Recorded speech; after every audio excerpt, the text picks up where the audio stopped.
So I've been on the commission, well, this is my second Christmas, probably a year and 4 months. And honestly, from the bottom of my heart, thank you to all of the officers, all of the civilian staff for all you do. And please have a safe Christmas. You know, we wait for you to come home at night. So happy holidays. Commissioner Saltzman? Sure. I don't think I could say it any better than Commissioner Figueroa Villa, other than say I agree completely, and I thank everyone for their service, and be safe. Thank you. Commissioner Madison?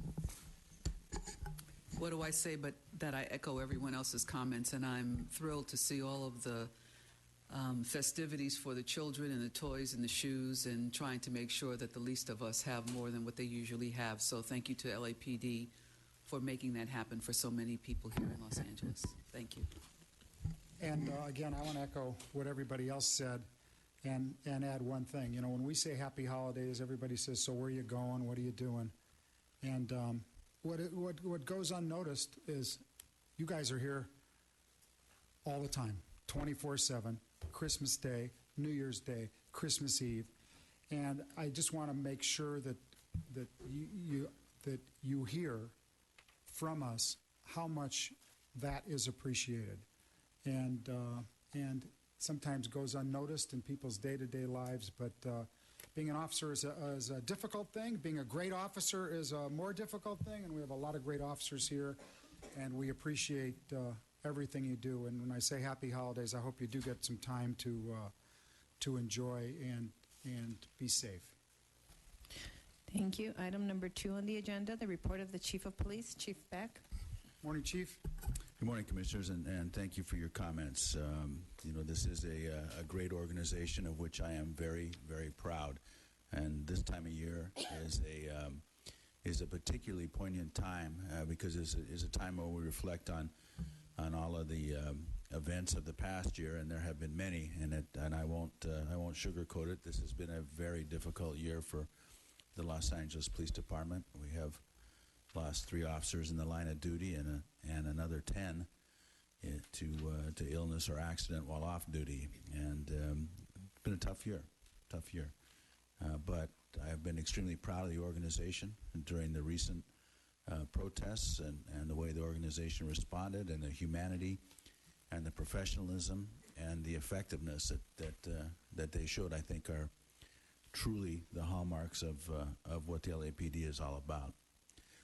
We do the difficult things. Sometimes we make them look easier than we should, but I think that it goes well appreciated by people that view us and then view what other cities deal with and how they deal with it. On to my normal report on crime. We continue to have a reduction in Part 1 crime for the year, although it is small, 2.4%. I think that is more significant when you look at it in the world of crime. We'll have over 100,000 Part 1 crimes, or add 100,000 Part 1 crimes at the end of the year, and a 2.4% reduction is almost 2,400 less victims, and so it's an important stat. It's a 5.7% reduction compared to 2012, so the city continues on a steady crime decline. All categories of property crime, burglary, theft from vehicle, burglary, motor theft, personal theft to others, all those categories are down. We continue to struggle in comparison to last year with violent crime. We have had one more homicide at this time this year than we did this time last year. We're at 243 as of Sunday, and we were at 242 same time last year. Of significant note, we have not had a homicide in the city of Los Angeles since this past Thursday. Now, I would hope that trend continues, but we will see. Rapes are up in the city, 11.8% compared to last year, and just under 1% compared to 2012. Robberies are up less than 1% at 0.5% compared to last year and are down 12% compared to 2012. Aggravated assaults continue to be the category we struggle with the most. Part of that is to an effort to classify these things correctly as we translate them from California penal codes to the UCR codes. You'll hear more about that in your presentations to the Commission today. But also a significant part of it is an increase in domestic violence across the city. And as we look to next year, that will be one of the department's initiatives. And the mayor and I will talk more about that in our Crime Stat press conference. I believe it's scheduled for January 8th. But domestic violence is a crime that cuts across all boundaries. It's also a crime that has a lingering effect on the people involved. The victimology for young people that are exposed to violence in their home continues throughout their life and affects how they perform as adults and whether or not they become violent themselves in later years. So this is an important thing and something that the city as a whole will have to address. That gives us a little over 11% increase in violent crime compared to last year, and a 1% increase compared to 2012. Number of victims shot are down 6% in the city compared to 2013, and down almost 21% compared to 2012. We have made tremendous progress in the most violent of violent crimes, and it is traditionally or has been over the past year the lower end of violent crime that we struggle with, and I think you'll hear more on that later. Our bureaus, the Central Bureau shows an increase in crime year to date. All the three other bureaus are down. Gang-related crime is down a little over 5% in the city compared to last year, 21% compared to 2012. Of significant impact, not particularly considering the events that are being discussed nationwide. Officer-involved shootings are down in the city of Los Angeles. We've had 29 year to date as compared to 43 last year at this time. The highest year in my tenure as chief of police was 2011, and we have had exactly half as many officer-involved shootings this year as we did in 2011. So that's significant progress in an area that I think is on the national front page. Traffic collisions are up 3.7% in the city. To give you an idea of the volume, that's 43,500 as compared to last year's 42,000. Significant traffic accidents, those that involve injury or death, are down 2.6%. So even though we have a slight increase in total accidents, the significant accidents, the ones that cause death or significant injury, are actually down in the city. Driving under the influence involved traffic accidents are down about 1% in the city. Hit and runs are about even. We've had approximately 60 more hit and runs overall this year compared to last. But just as it is with traditional traffic collisions, serious injury and death involved hit and runs are down significantly, about 16%. Motor vehicle versus pedestrians are up slightly, but significant motor vehicle versus pedestrian accidents, those that cause injury or death, are down slightly. Bicycle-involved traffic accidents are down significantly since last year, overall 9.4%, and more serious categories are down almost 24%. Total personnel on payroll, we have 9,930 police officers, 2,732 civilian personnel. We have just under 500 reserve police officers, 372 specialists, 63 chaplain volunteers, and 5,445 cadets in the program. And you'll hear from some of them today. And that concludes my report. Chief, one question. Last year was the year of traffic. I want to let you know that My family took it seriously. We had only 2 accidents last year versus 4 the year before, so we were down 50%.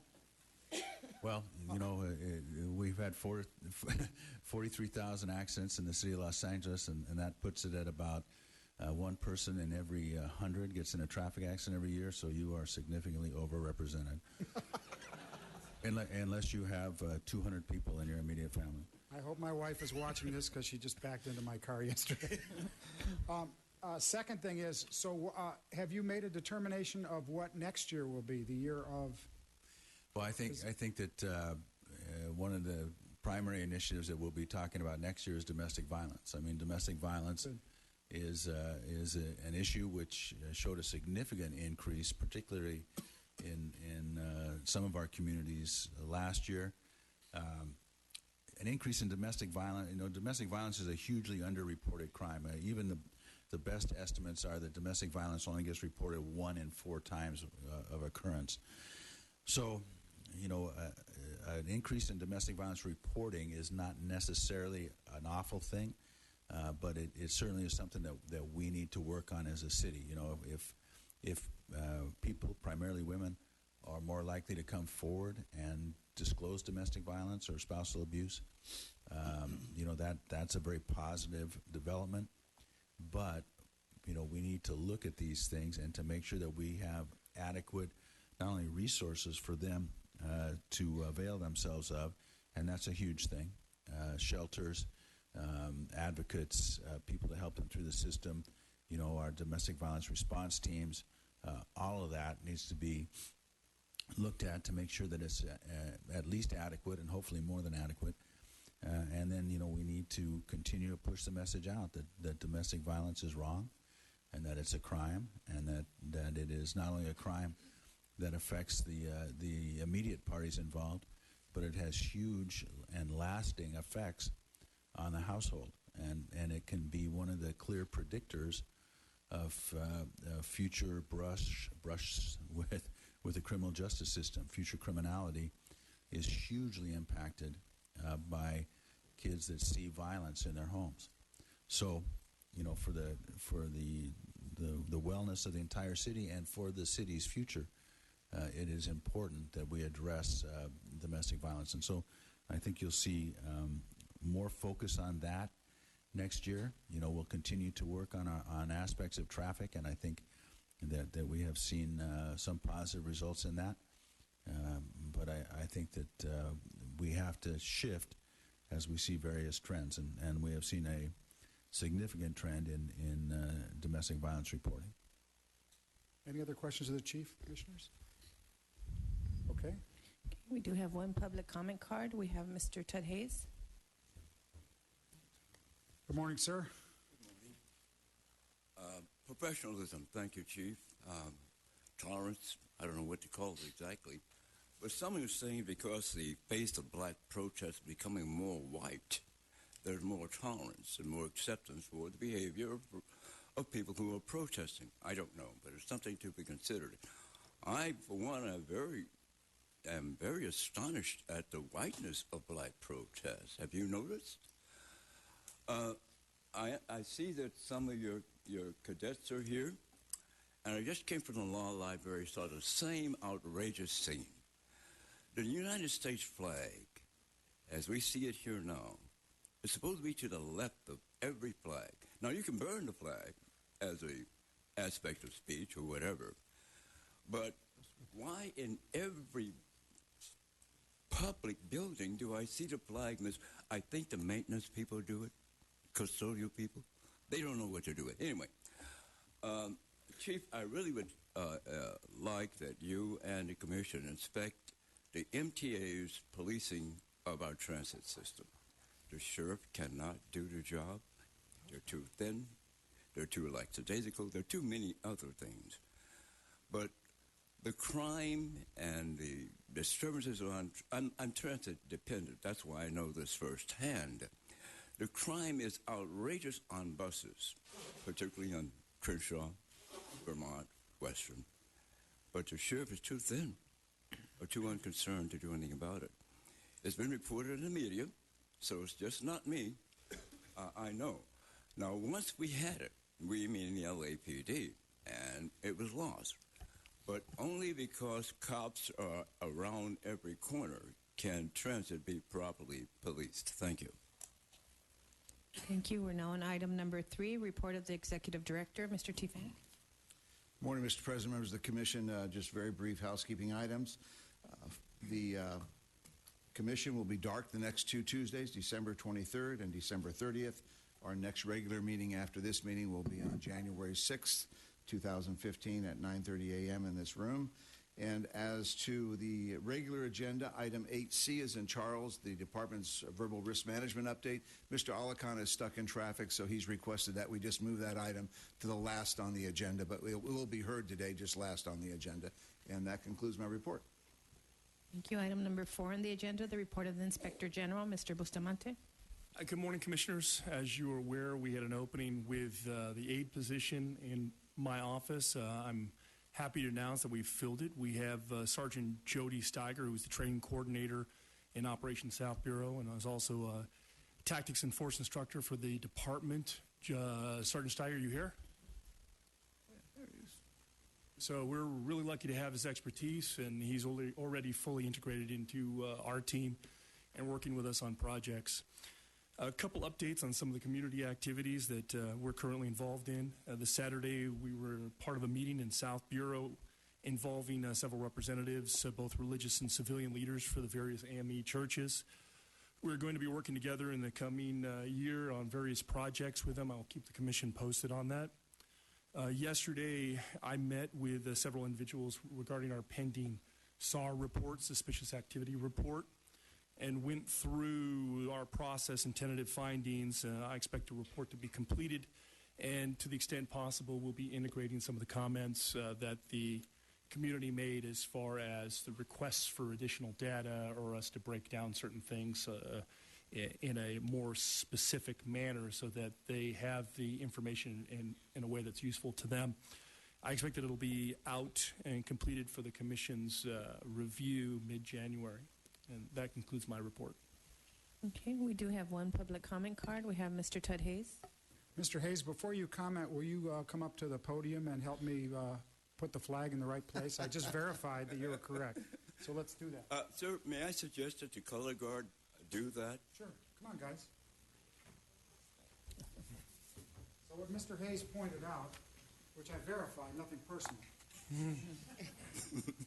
It's just protocol. It's not a law. This flag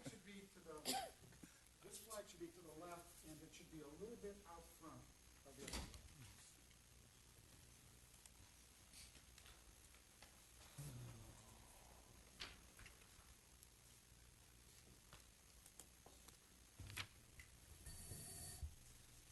Mr. Hayes, thank you, sir. Thank you very much. We better not say anything mean after that. There you go.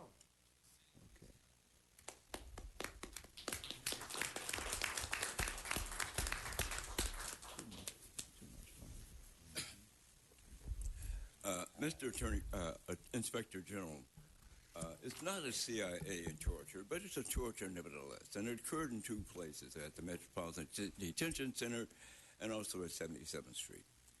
It's beyond a year now since I was arrested and taken to those 2 locations. And in both instances, I was not fed. Not only that, I was put in isolation. I don't know why. I have suspicions, I have speculation, but I really don't know why. And since I've been to your office on this, IA on this, records on this, both police divisions on this, I've gotten no answer. All I want to know is when and where was I arrested and housed, and why was I put in isolation, and more importantly, why was I not fed? Now, at Metropolitan, when I wasn't fed and the sergeant wanted to cite me out, I refused to be cited out. I said, I want to go before a judge and tell him how you've been treating me. So that sergeant cleverly put me in a black and white and drove me over to the hospital. And they fed me there. I got on a bus leaving the hospital, passed out on the bus. When I was at 77th Street, they took me to the traffic court, and I passed out in a cell, and I was taken to the hospital. So this kind of torture can almost be deadly, because I can't govern my head when I strike the concrete floor. I'm unconscious. But I'd like to know from you, sir, why was I placed in segregation?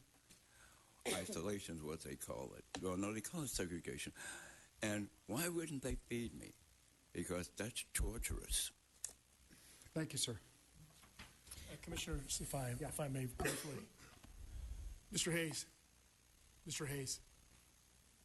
if you can link up with Kevin Rogan from my office, I believe. Kevin, can you raise your hand? He'll meet with you. Thank you. Okay, we're now on item number 5. Item number 5 consists of information items and filed items relative to noise variances and special event permits submitted for the period ending December 12, 2014. Item number 6, presentations. Do we have any presentations? Not today? Thank you. Item number 7 is consent agenda items. These items are considered to be routine and non-controversial, upon which the board is provided with adequate information for approval without inquiry or discussion. Would a commissioner wish to pull an item as special for discussion 7A through 7E? Move approval with thanks to the donors, Second? especially that Mustang. Right? We're now on item number 8. Wait, all those in favor? I'm sorry. Okay. Thank you. Item number 8. We're now on item number 8, regular agenda items. Item 8A, B, C, and D are verbal presentations. Would a commissioner wish to pull an item as special for discussion 8E through 8J? I'd be interested in hearing from the department items 8H Correct. and 8I. And I move approval of items 8E, 8F, 8G, and 8J. Do we have a second? Second. All in favor? Aye. Okay, thank you, Rob. Okay, we'll begin with item number 8A, Department's verbal presentation and discussion relative to the Police Cadet Program and introduction of the new Chief Cadet.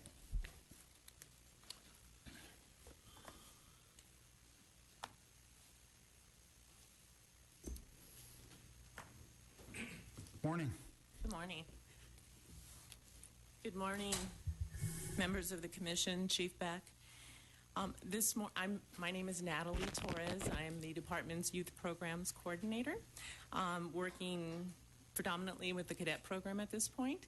And this morning, we just wanted to show you our latest video for our recruitment purposes, showing you some of the things that the cadets do in a fun and exciting manner.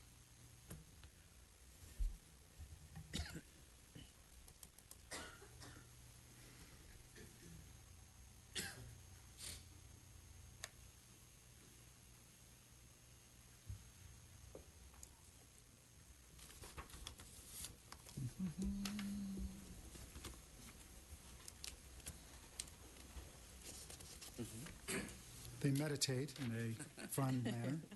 That's the first slide.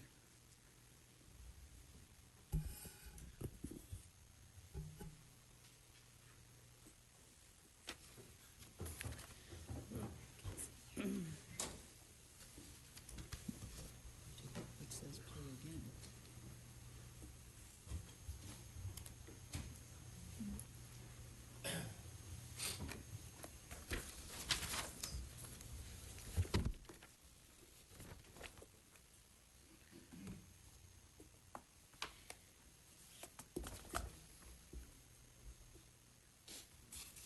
Where's Maggie when we need her? There we go.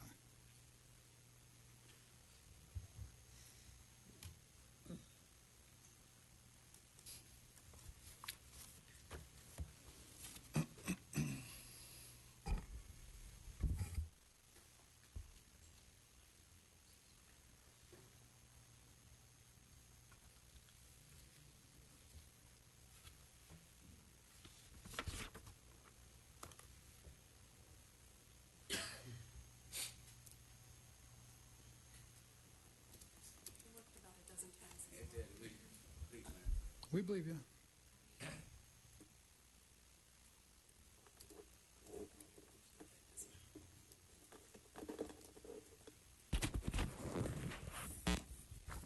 lip sync it.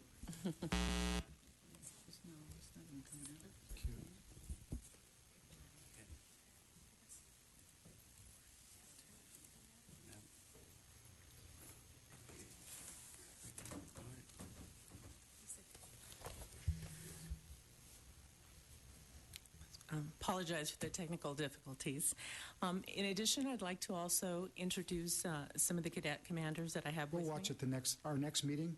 We'll key it up and watch it. Yeah. Very good. Okay, thanks. Can I just say, as someone who spends a fair amount of time standing in front of a group of people as a teacher, nothing is more frustrating to me than what you just experienced, but we all do, and the technology is just not as reliable as we would like it to be. So I look forward to the rest of the presentation, and I look forward to whether we see it as a group or we see it individually, but please don't beat yourself up over it. It happens to every one of us way more often than I wish it would. So, but thank you. Look what happened to Sony recently. I mean, my God, somebody could have hacked into this thing. Yes. Okay. Thank you, sir. So I wanted to introduce two of the commanders here that I have with me. Christine Lopez comes to us from Wilshire Division.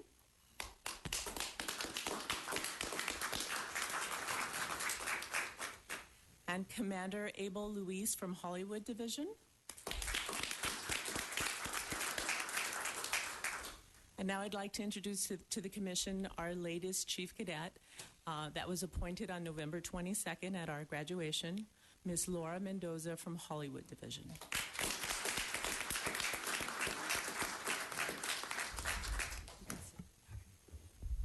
Hey, Laura, would you give your speech from here?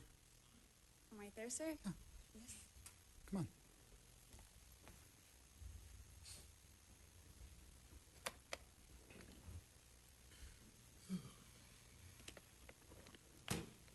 How's it feel? I feel special.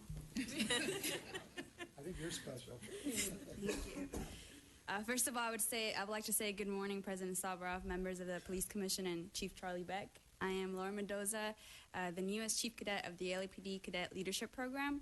So as I sit here with you, I visualize myself 4 years ago. When I began my journey in this program, I was a shy, very shy, timid 15-year-old then, and the youngest of 4 children to hardworking Mexican immigrants. I have been born and raised in Hollywood, in an area where youth are often drawn to join gangs and to do drugs. I was a teenager oblivious to what the future had in store for me. Today, however, as a result of the support and encouragement that this program has provided me, I am confident and I'm a very goal-driven young woman in charge of my own future. This program has inspired me and many others to achieve academic success. I am extremely proud to say that I graduated from Hollywood High School in 2013 with a 4.1 GPA.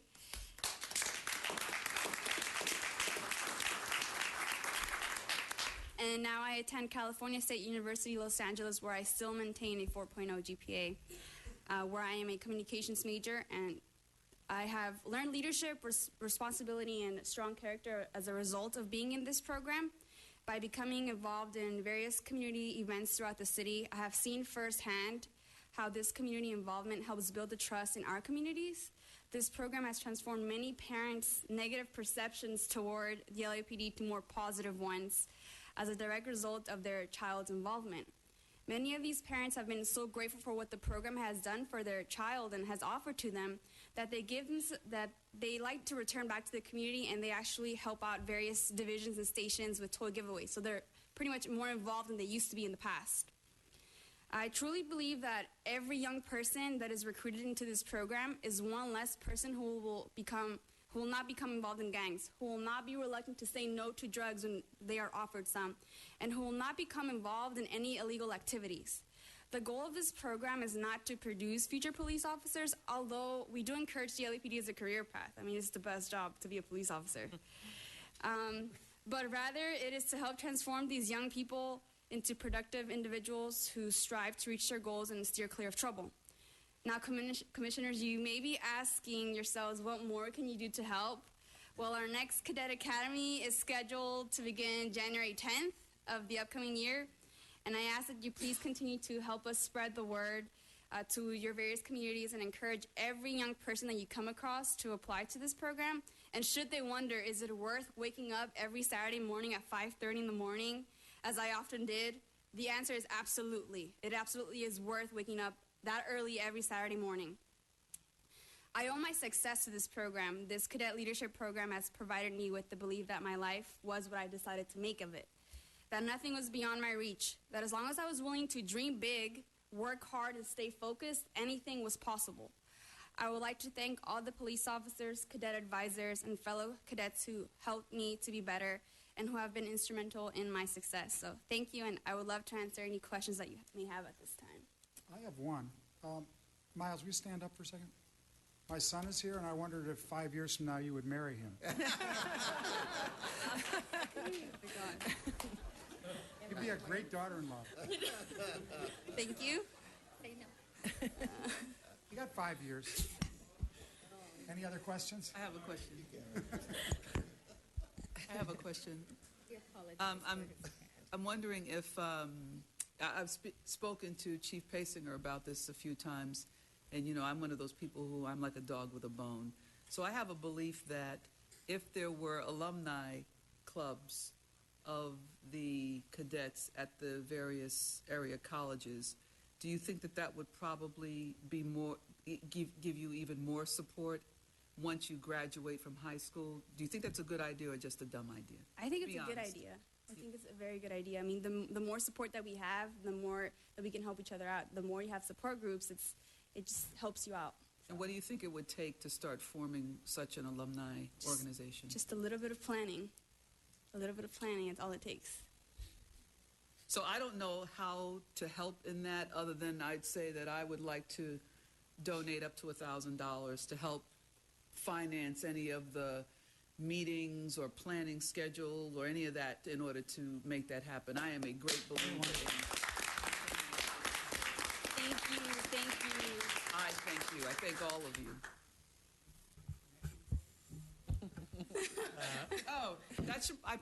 So you were going for me and the commissioners to do a challenge?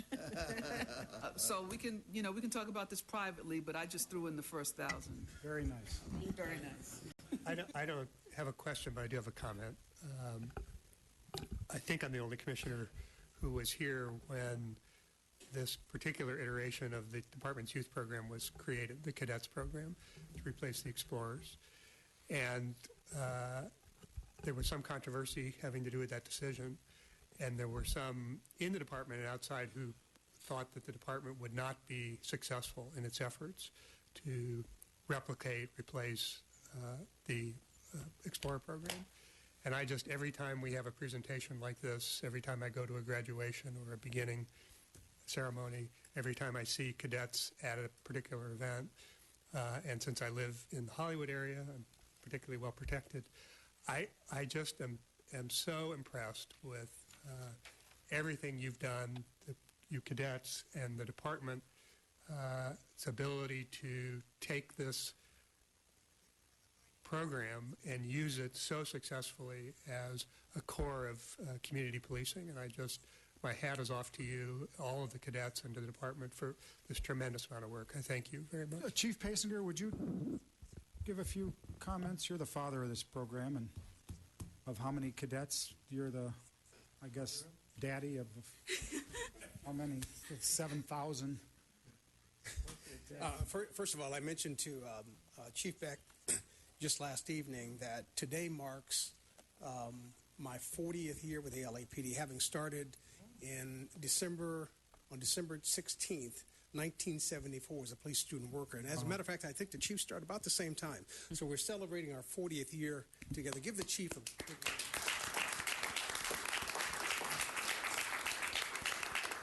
Seems like 100. Together, right? This has been an amazing journey for the department's outreach to community youth and community development. Commissioner Saltzman was right. When we first began, I believe it was 2007 during the transition, and in 2010 when the transition actually occurred, there were some who were very doubtful whether or not the LAPD could make that transition.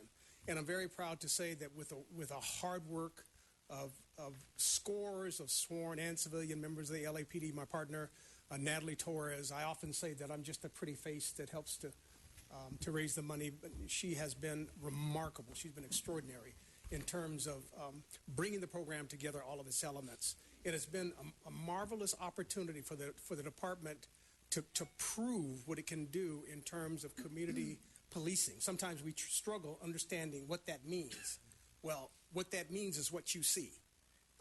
The young people, so capable, so smart, so intelligent, crystal clear about what their future is. And I think the LAPD and the members of this community could do well by modeling after them. And not only the cadet program. As a matter of fact, I was just talking to somebody this morning, about the Watts Bears in Southeast and the amazing work that is being done, not only to transform the lives of those young people with those with their football equipment, but really transforming a community. Because these youth programs, that's what this is all about. This is about transforming their lives in the communities we serve. And so it's been an extraordinary opportunity, an extraordinary circumstance, and I got to tell you, it's changed my life just as it has theirs. So thank you.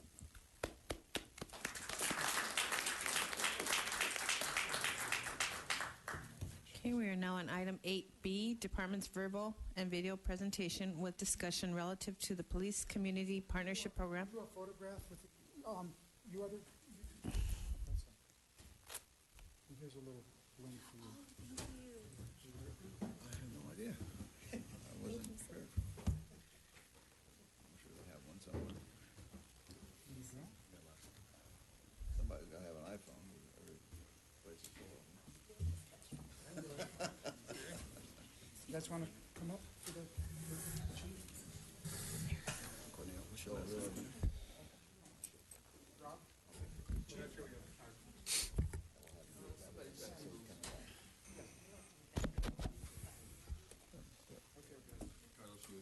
Money shot.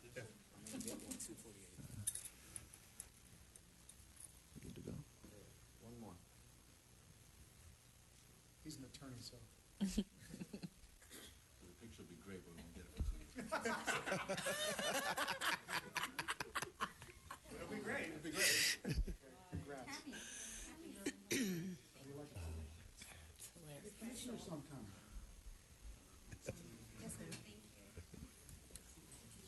Mr. President, I've been told we've fixed the technological glitch, so we'll play the video real quick before we do Captain Tengridi's presentation. You can still stay there, sir, don't it? We're on schedule. Good morning.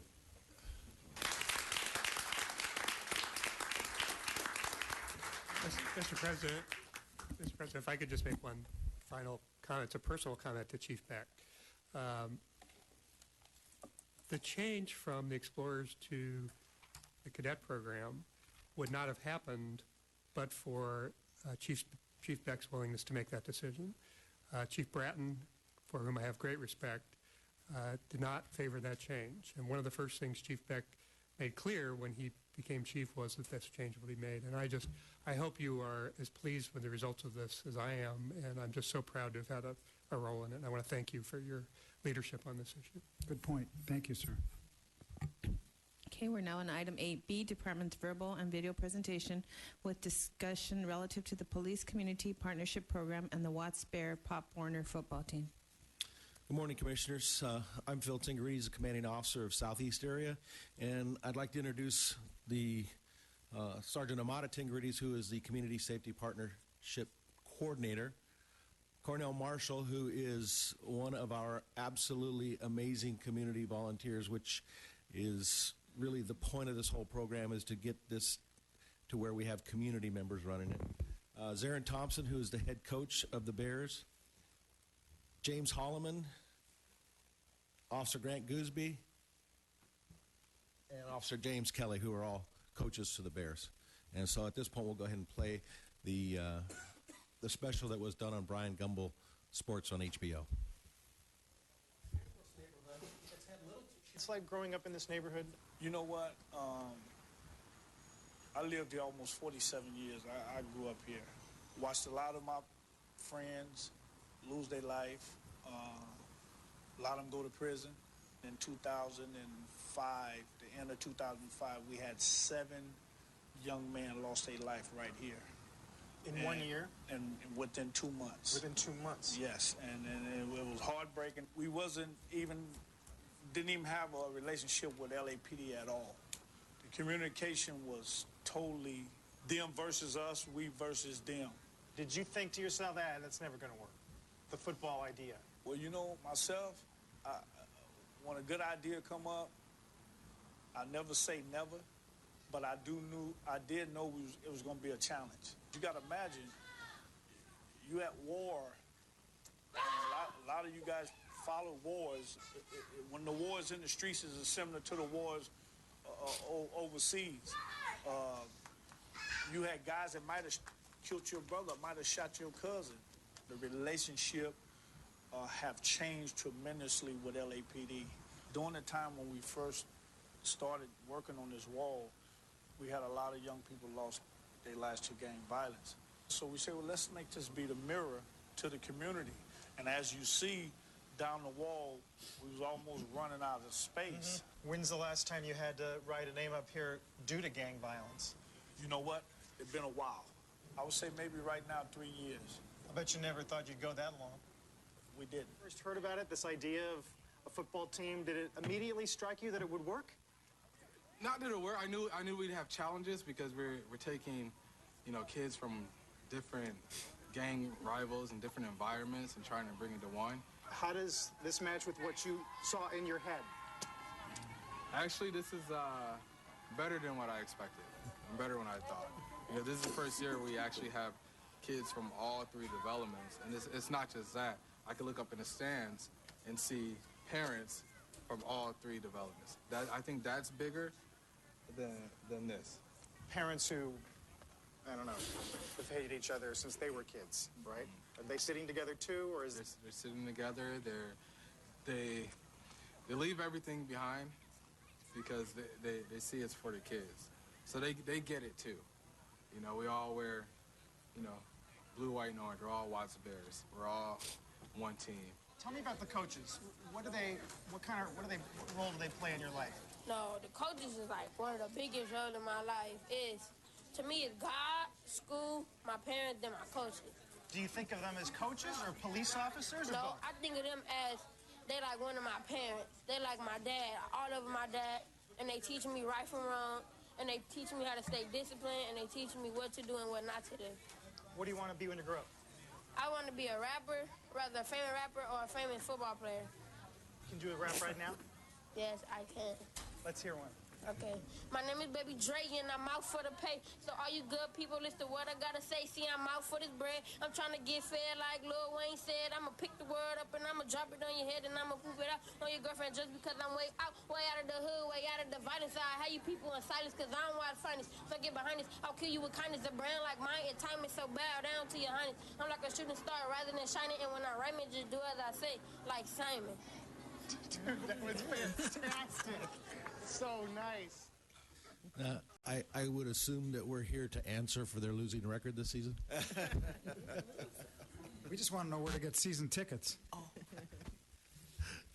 Congratulations. Thank you. What do you guys want to say? You got to be so proud.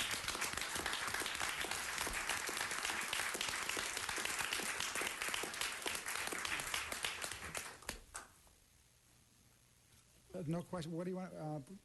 Well, a couple things I would like to say. When you look at today's America and what's going on right now, and then you look back at this, how do you feel?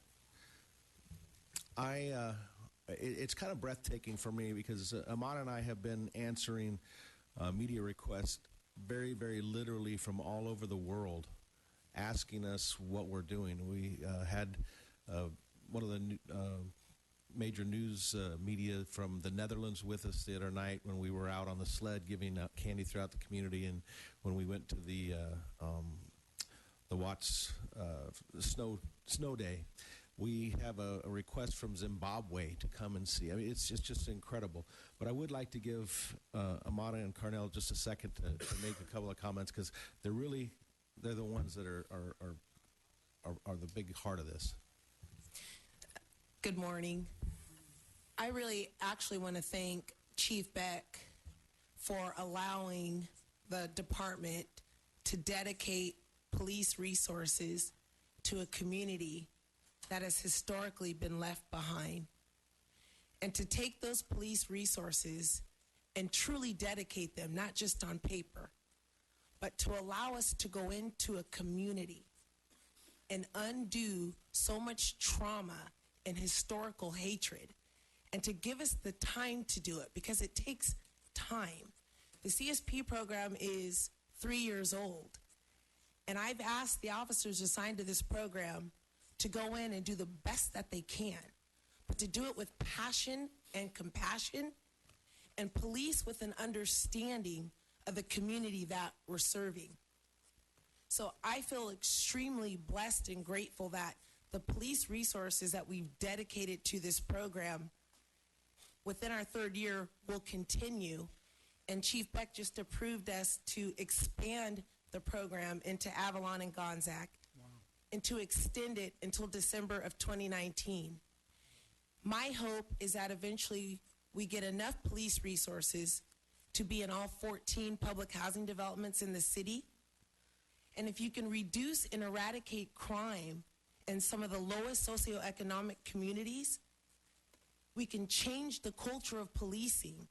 We're not only changing a community, but the community is changing the culture of the police officer.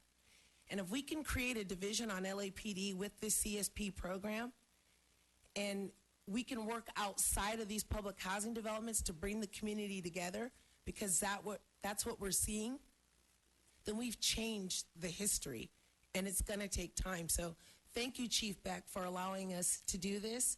These officers that are assigned to this program work with their heart, their soul, and to have a community member sit side by side with me in a police commission meeting who doesn't get paid, who sees the work that we're doing, and is going to lock arms with me and work in this community is something I never thought I'd see in my 20 years on this police department. So because of you and the honesty and the willingness to work with law enforcement, this is successful.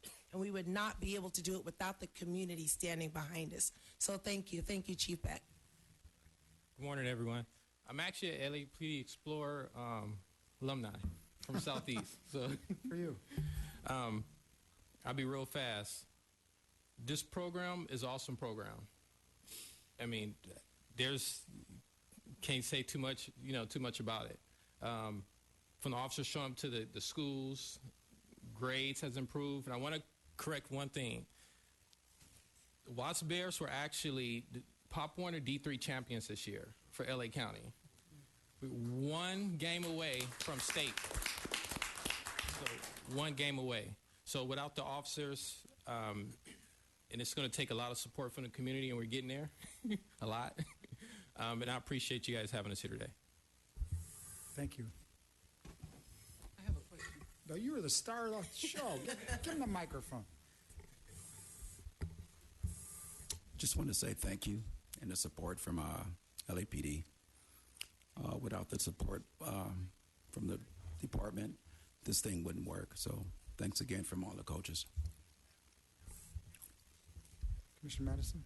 I do have a question, because there's a part of this that certainly is bridging a lot of historic distance. But I wonder, will there come a time when the children and their parents will see the officers in uniforms? Because somewhere in here, having them, according to at least the story, they don't really see the coaches that way. But if we're going to truly bridge that gap, at some point, there just has to be, I think, the introduction to the reality that these are police, and police do good also. Yes, ma'am. Actually, that was kind of misstated in the filming. We placed the officers in a soft clothes uniform. As you can see, they wear polo shirts, bike shorts. When we go out in the community, we play softball games, we play basketball. We do have officers outside of uniform. We encourage them to wear the CSP uniform, When we have formal events, we are in our Class A's, and the officers, the youth know that we are police officers. When they see us in our formal uniforms, they say, "Why are you wearing that? Where's your CSP LAPD uniform?" They recognize the difference. I have to say that I think that the soft uniform that they wear, it presents the police department very differently. I think in South LA, this uniform is almost offensive to a lot of folks in that community. And so I think that this was a big step in breaking down an actual barrier. I mean, I completely see that, and I certainly am not suggesting at the outset that, you go in full. If that's a soft uniform, I don't know if this is the hard uniform. I don't know what the, but what I'm getting at is especially like when we look at the cadets, right? We look at the cadets and you see that they're wearing uniforms that are soft and somewhat mimic an official policing attire. So I guess what I'm just getting at here is that at some point, the ability to have the transition, not that you all would come out of the polo shirts and all, but that they recognize that this too is the LAPD. Thank you. Thank you. Thank you. Commissioner? Yeah, in my normal life, I work with youth, so I get the challenges. And when I saw the video not too long ago, it's really heartfelt, the work that you've been able to do in the reconnection that you had. I noticed in the football and the Bears, you had one girl. What are we doing about girls in Watts? And I know you have other programs. And then just a statement to the media who's here, because, and I'm hoping that you report on the great cadet program that we have and what's going on in Watts, because tomorrow I'd like to open up the paper and see the great things this police department does in communities. Thank you. That was actually a male. He just has long hair. Red Bull. I gotta tell him that. That's Steven. But we also have a lot of programs for the female youth. I won't tell him. How many cameras? 1, 2, 3, 4, 5, 6. We have our Watts Girl Scouts troop, which we started 3 years ago at Grape Street Elementary. This year we're adding 3 more schools on. Florence Griffith Joyner, which is right across the street from Jordan Downs, 112th Street Elementary School.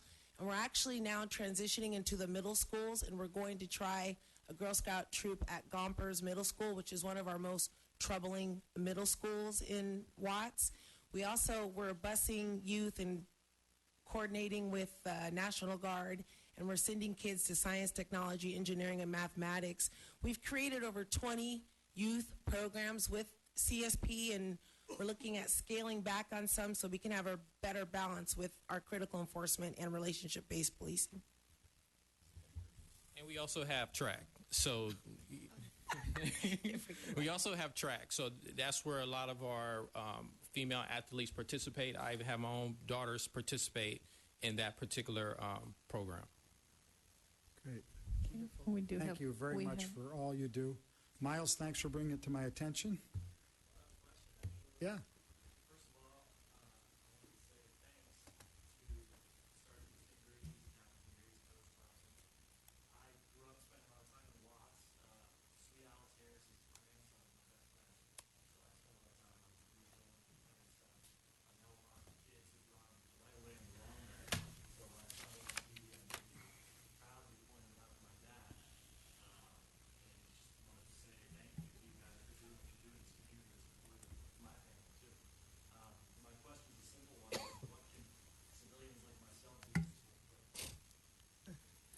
Do you have 20 minutes?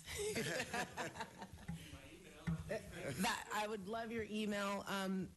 We do need support.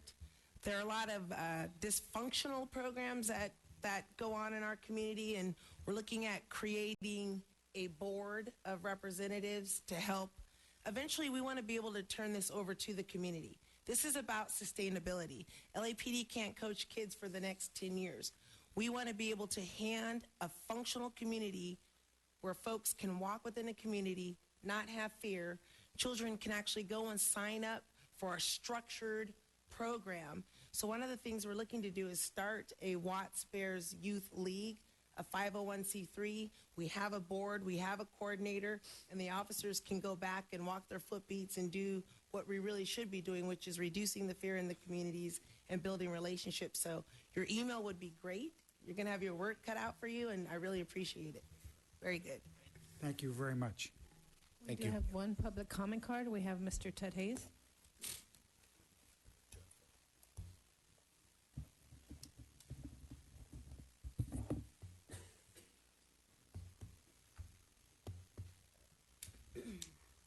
The ruins of the Roman Colosseum let us know that gladiator sports have been with society forever. What I would like to suggest to you is a book called Darwin's Athletes, written by an author who indicates that black athletes and black people and society concentrate on black athletes far too much beyond what is necessary for black people. Crenshaw High School lost its accreditation. What that meant is that the diplomas those students got wasn't worth the paper it was written on. Inglewood, a predominantly black city, students who graduated from there and went to college sued the Inglewood School District because they said they were not adequately prepared to go to college and compete. What black people need to concentrate on is intellectualism, education. That is the substance of elevating black people. This program is okay. Do it all you want. I'm not concerned about that. I'm only concerned about the fact is its emphasis on the black athlete and you singing the amount of crime they've been involved in. The chief talked about that domestic abuse, and it's highlighted by black athletes. So I don't know whether athletics should develop character, value, a sense of order and society. I don't believe that it does. And you don't either. What is necessary is some kind of a program that will enhance that. And I don't think it's going to be a program where we think God is watching. That doesn't seem to work. We have communities in the black community have churches door to door to door. I go to a Wednesday meeting every Wednesday where the group called Cry No More and Cease Fire. Blacks killing blacks. That's the concern. So athleticism, look at Darwin's Athletes. That's a very good book about the athleticism of black people. Thank you, sir. Thanks, everybody. Happy holidays. Okay, we're now on item 8C, Department's verbal presentation and discussion relative to the current status of the risk management program.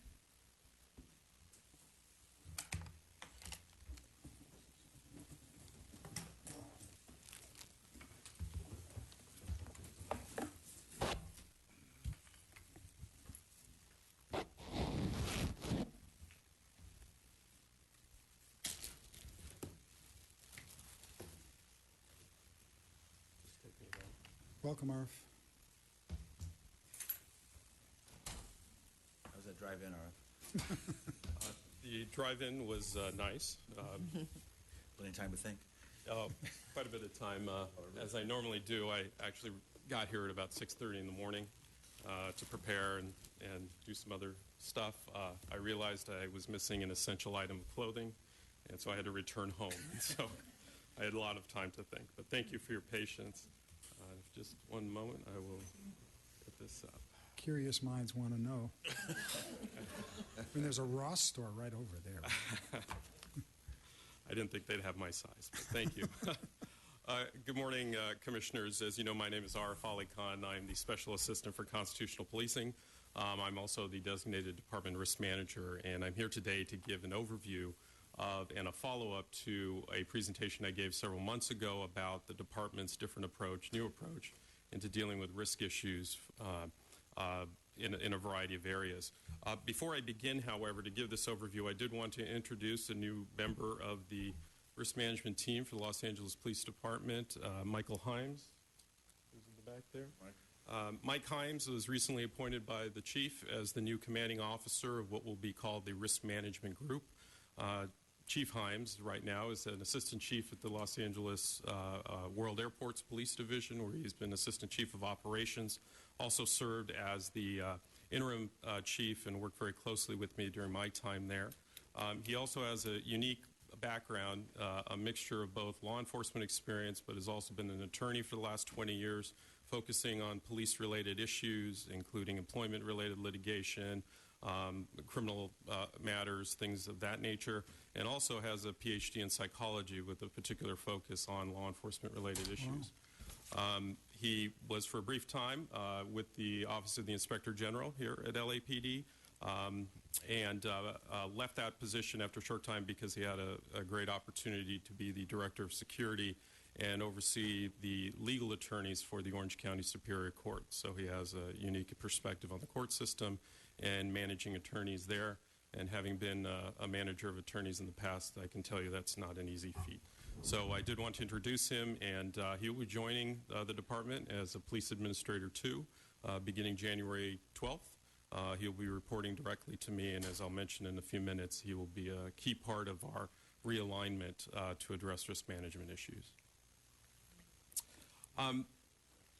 Commissioners, what I plan to do today is give you an overview of where we are on developing our risk management strategy, and also give you a perspective that's a little bit different than what I presented some months ago when I first started.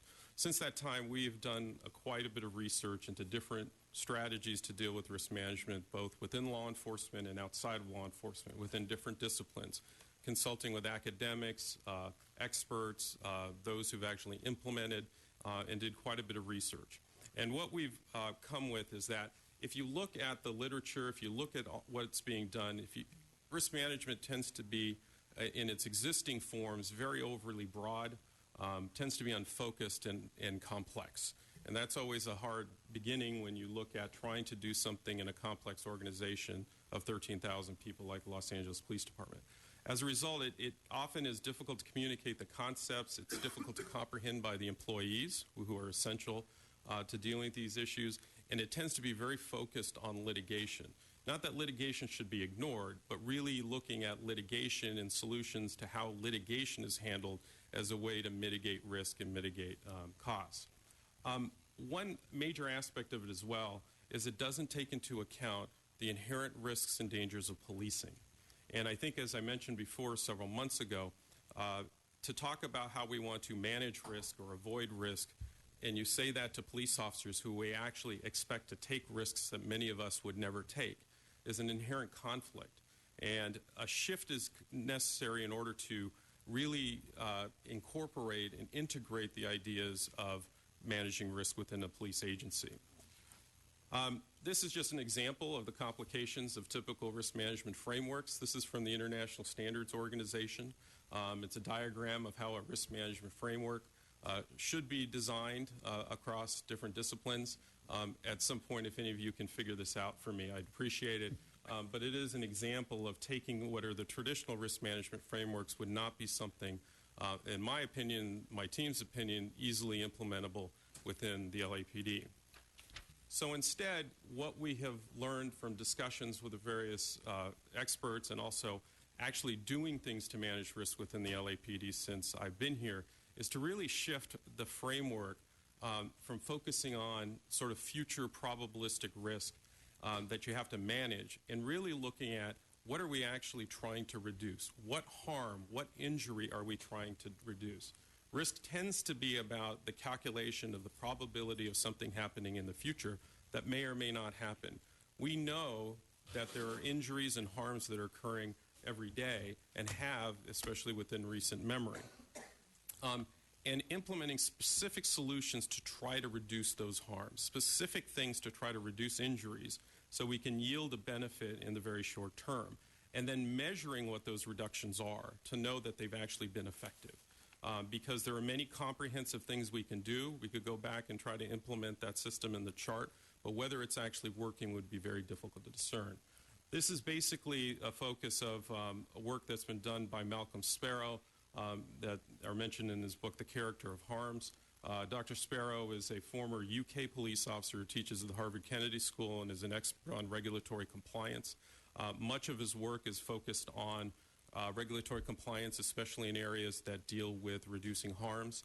And he is the one who sort of prompted me to sort of shift in how we're looking at risk management and how we can actually operationalize it within the LAPD. So what type of harms do we actually want to reduce? What are we talking about when we do this? If you look at, there are many different types of injuries that can happen to an organization or an individual, but it really boils down to three things of concern to us. The first is a physical injury to either one of our employees or a member of the public. And there are many ways that could happen. That could be from a traffic collision that results in injuries. It could be from a use of force. It could be from a foot pursuit, and a variety of other activities that police are commonly and we expect them to engage in. The second type of injury we want to look at is organizational. And what I mean by organizational, it's actually twofold. It could be the organization itself, its reputation, its ability to build public trust, its ability to have to be seen as a professional organization. And then, of course, operationally, when we have officers who are injured, they cannot be used to perform the essential mission of the department, which is to protect and serve the public. And those types of injuries can have those effects of limiting deployment options and then, of course, diminishing public trust, which is so critical for effective policing. And then third is the financial injuries. The financial injuries that would be to the city and its taxpayers when we have medical costs due to employee-related injuries, litigation costs, and then also equipment costs if we're losing police cars at a high rate and those types of things that are involved. But really focusing on those three types of injuries to determine what areas we really need to focus on. And if a police activity has an impact on two or more of those, that's where we want to focus on. Now, another way to look at this, too, is, of course, the financial costs related to certain types of harms. Excuse me. And if you look at claim and lawsuit payouts over the 5 years, and we've been looking primarily at data from 2009 through 2013, that tends to be the more reliable that we have right now, and obviously we're still in 2014. But if you look at those 5 years, there have been approximately $100 million in claim and lawsuit payouts. And they're roughly split into the three main areas of liability or issues. Police liability, which would be uses of force that result in some sort of judgment or a claim for negligence or violation of federal law. Officer-involved traffic collisions, about 25% of the claims and payouts were related to that. And then employment-related litigation that we talked about extensively at a couple of meetings ago. Now, one thing I should note from this, although the payouts are indicated from 2009 through 2013, that does not mean that the underlying conduct or incident or event occurred during those years. And that is because this is when the city actually paid it out. And typically large payouts tend to be much earlier because if they're a large verdict, let's say, they're more likely to be appealed. And then other ones that are likely to be appealed, they accumulate additional costs for the costs of appeal and then the ultimate judgment, interest, et cetera. And I just mention that because many of our statistics, we sometimes think it correlates with the same year, and generally they do not. So I just want to make that point. So when you look at okay, if we're trying to prevent physical injury to employees and the public, organizational injury and financial injury, and you look at the data from payouts and the frequency of certain types of events, it really comes down to these four areas of harm, which are uses of force, officer-involved traffic collisions, work-related injuries, and workplace misconduct, which are generally the areas that I had mentioned several months ago. However, one of the problems is that if we use those as very broad areas, it's difficult to design solutions to the specific problems, especially if there's a very focused area that's yielding the most physical injury, the most organizational injury, and the most financial injury. And so what we have done in our team is looking at the statistics and looking at the cases, come up with actual specific areas within those that we really want to focus on. The first being unnecessary uses of force. This is an important distinction because we expect officers to use reasonable force under the circumstances to arrest, apprehend, and also in defense of their life or the life of others. And so for us to say that we want to reduce uses of force would actually be sort of in conflict with what we actually want police officers to do. It really comes to unnecessary, obviously any unlawful or excessive, but also uses of force that may put the officer in particular path of harm.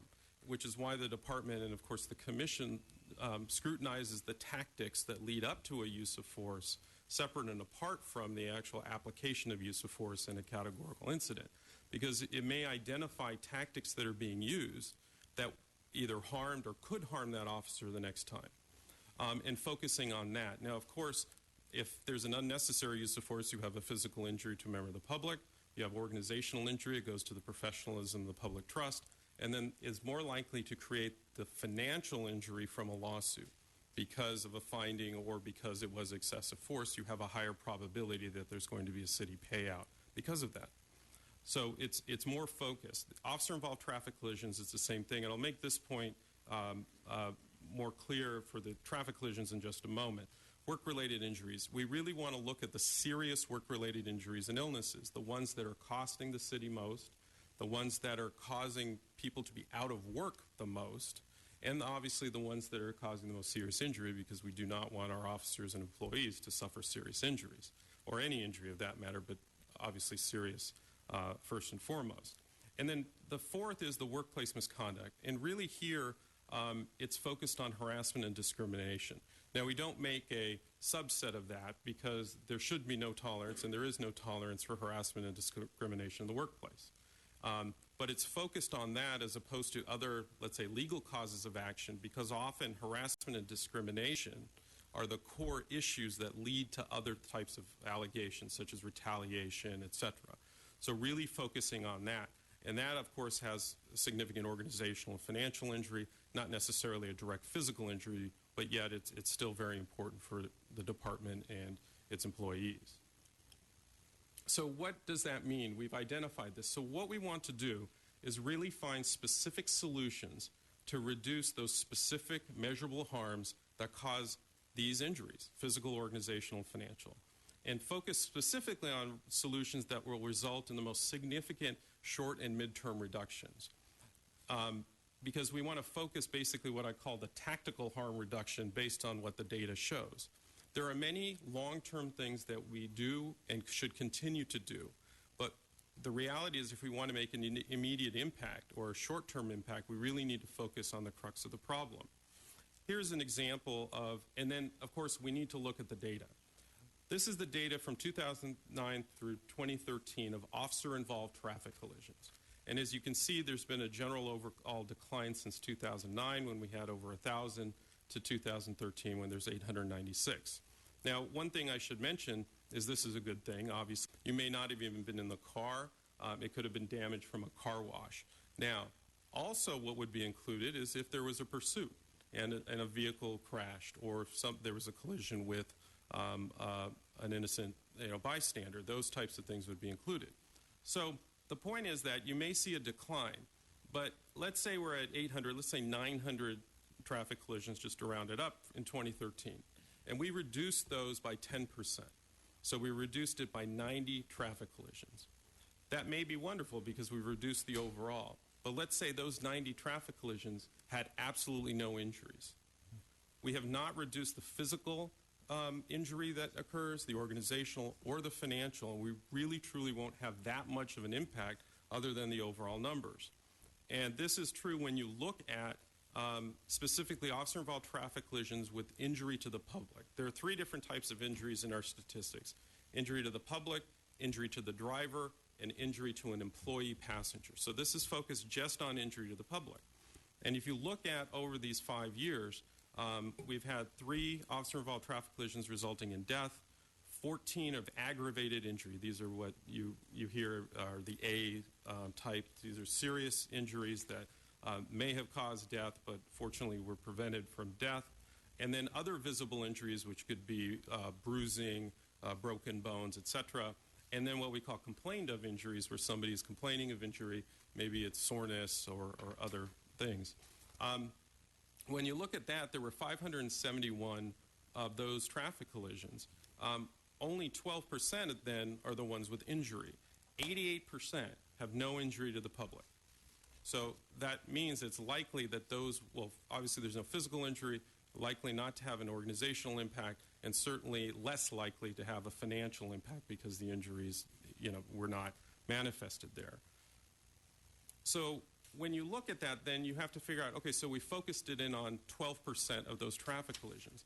And then when you look at those 12%, or about the 571 I mentioned, you're really looking at a very small number. You can see the 2% for aggravated injury, and then obviously the deaths, a very small number, again, that are likely to lead, that actually have a physical injury that's significant, an organizational impact, and certainly a financial cost. And so really being able to focus in on those and analyze those and figure out what were the causes and what were the things that we could have done differently will really focus in on that, which would have a greater impact into the injuries we're concerned about. Now, complaint of injuries is a large portion of it, and we would not want to ignore those, because complaint of injuries could also result in liability. Just simply because it's not visible at the time of the traffic collision doesn't mean that there could be resulting physical harm and then ultimately other liability. The other thing that's very important, though, when we do this data analysis, which is a very important part of our approach, is are we looking at the right numbers? So what this is we tend to look at total numbers and then compare year to year in the percentage decline and incline. What I asked for in Motor Transport Division, which was very helpful with all of this, was, well, what is our accident rate? When you compare, let's say, accident rate deaths state to state, they do it on a per capita basis, according to the number of people or the number of miles driven. Well, in 2013, to give you an example, and Motor Transport was able to provide us this information, the Los Angeles Police Department in police vehicles drove 53 million miles. 53 million miles in the city, which is an enormous amount. Now, that includes all vehicles, from patrol cars to plane vehicles to motorcycles to take-home cars and other emergency vehicles, but an enormous number. And then if you take the total number of all traffic collisions, this is the rate you would get per 100,000 miles. So essentially, 1.67 reported traffic collisions for every 100,000 miles driven by the LAPD. Now, I think, Commissioner, just because I was listening and I like to loop back to what you had said, I think you had mentioned that you've had 2 traffic collisions in your family within the last year. You would exceed the accident rate of Los Angeles Police Department responding to Code 3 and other calls. And that is pretty remarkable when you consider the high performance driving that we expect of our officers. Now, that doesn't mean that it's okay, because that is the number, especially if you look at just the injuries, they're going to be much smaller than that we really need to drive down. But this collision rate across, rather than a 17% reduction, you actually see a 14%, and that's important because it helps normalize that the number of miles that we've driven each year could vary depending on personnel, et cetera. So ultimately, with this data, what do we want to do? We really want to focus on the tactical aspects of this and really focus and get operators to figure out what the solutions are. I, as a policymaker, may have some ideas, and they tend to be broader, et cetera. But the reality is it is the police officer or the accident investigator or the motor officer who are really going to have the real solutions to what goes on today. Not 10 years ago, 20 years ago, but what's going on today. And our focus really wants to be on that. Tactical problem solving for strategic problems, but things that we really want to see if we can implement and get done quickly. So the other analogy that's used, and this is used by Dr. Sparrow, is this idea of knots. A knot is a problem. The first thing is to spot the knots, figure out where they are. We've found larger areas and then more specific areas, for example, injury traffic collisions, employee-involved traffic collisions with injuries. But then where is the problem in there? And the idea of a knot is that you want to untie this knot. You're not going to pull it because that's going to make it tighter and worse. You're going to look at it in different directions. You're going to nudge it. You're going to want different ways to do it. You may have a very big knot, a small knot, etc. But ultimately, you're going to loosen it and hopefully unravel it. And that's the approach that we want to take on very specific problems so we can get that knot in the rope untied. So what we expect is that we want to analyze the available data, determine the root causes, and that there are other systems that we want to implement, including the human factors analysis, which I talked about recently, and other tools that are coming into play, for example, the telematics for various vehicles. That will yield a tremendous amount of information for us to analyze how driving is done and ways to analyze and to fix it. If a police car is involved in a traffic collision, we'll have much more to learn about that traffic collision from this technology, which will be helpful, and collaborate on potential solutions using experts and operators. We want to determine the appropriate outcome measures, not just output measures. Outcome measures meaning reductions in traffic collisions with serious injury, reductions in unnecessary uses of force, and then make sure we're providing the support structure to actually take this different approach. If you look at a protocol in terms of how we do that, we've essentially already done, at this point, the top three. And I haven't gone through all the specific areas just for purposes of time. And they will be detailed in a written report that we will have to the Commission in January. But we basically selected those problems, defined them very specifically, and then the factors that we want to measure the impact. The area that we now need to embark on, which will take the effort of the experts, will be what are the specific solutions, getting them implemented, monitoring them, and then at some point we hope to have that knot unraveled, and so it's just a matter of maintaining it, and then we can take that group and shift to another problem. Because if we try to take on too much, we won't get anything done, and that's the idea of being able to focus. And different ways to unravel that knot could be ways to prevent the harm from occurring, ways to intervene before the harm occurs, and sometimes it's simply mitigating it when the harm occurs. Somebody gets injured in pursuit of a suspect, that's going to happen. So how do we mitigate that injury and get them back to work as quickly as possible through the workers' compensation system, reintegrating them back to be perform the essential duty functions of a police officer, things like that.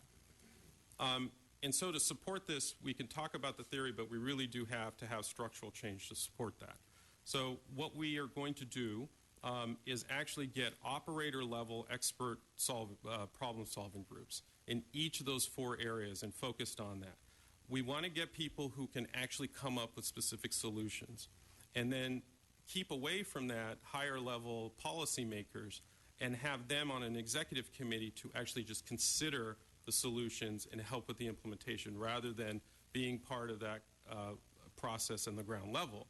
Because we want to encourage very innovative thinking, different approaches, and the creativity that this department has in its employees. As I mentioned, Mike Himes will be the commanding officer of the risk management group. That will be within my bureau, and we'll be taking the existing legal affairs division and then also the creation of another division with the resources we have, calling it the risk management coordination division. Within that, it'll have two very important units that will be different than the way it's structured now. One is an implementation unit. Detectives who are specifically assigned to each of those four areas of concentration and who will be the ones driving forward the collaboration, the implementation of the solutions we're talking about. And they will be supported by the staff I have who have analytical capability to both provide the data, and we have quite a bit of data compiled already, and also conduct evaluations of whether those solutions are working. And then Chief Pasinger has offered, and the Chief has approved, actually having someone designated in all 21 of the geographic areas as a risk management coordinator. That is an important part of this because we do not want to have this approach just be centralized within my bureau. This is something that has to be integrated throughout the department about reducing harm to our officers and to the public. And by having people designated in the areas, that could be our conduit, our connection, making sure we're getting information, pushing it out, and doing that. Now, ultimately, we want to expand that to the other divisions, especially the other field divisions. But right now, we think 21 areas would be a great start. And we would be training and coordinating with them on a regular basis. The reason why I personally think that this approach would work better than some of the general approaches is because it's completely consistent with the mission of the Los Angeles Police Department and the culture of the Los Angeles Police Department. As an outsider coming in, I have a lot of observations, and I'll talk about one of them in a second, but the whole purpose of policing is to reduce harm. It is about protecting people, serving the public, reducing crime, reducing harm to the community. That's exactly what we're trying to talk about here. We want to reduce harm that occurs to the public through some activities that we want to minimize, and then also injuries to our own officers. Second, the emphasis on community policing is about problem solving. It's about collaborating with the community and coming up with creative ways to deal with specific problems in the neighborhood. That's exactly the approach we want to take here. And then, of course, the reputation of the LAPD as the most professional law enforcement agency in the world, and also the tactical excellence. I joke with my colleagues that in the LAPD, because of its emphasis on tactical excellence, that as long as I say tactical before anything else, everybody will listen to me.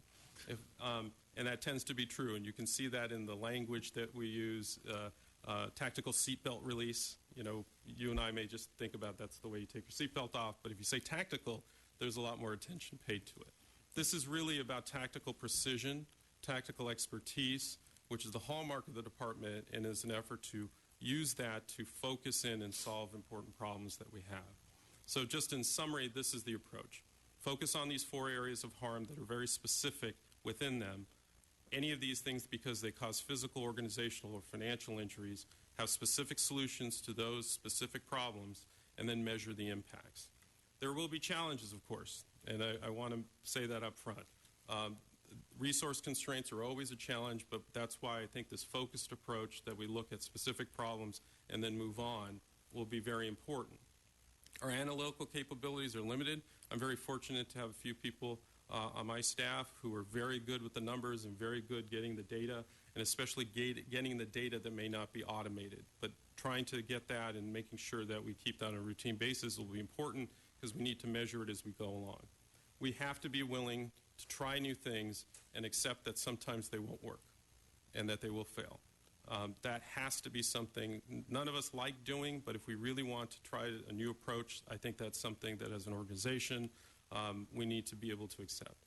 And then we have to be willing to focus on the tactical solutions to larger strategic problems.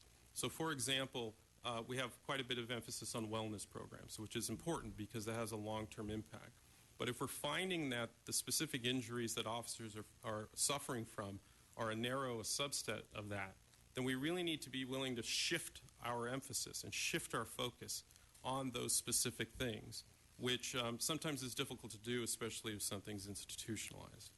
So our timeline for this is to complete our data analysis on all 4 areas and have a written strategy report detailing all of that by the meeting on January 13th.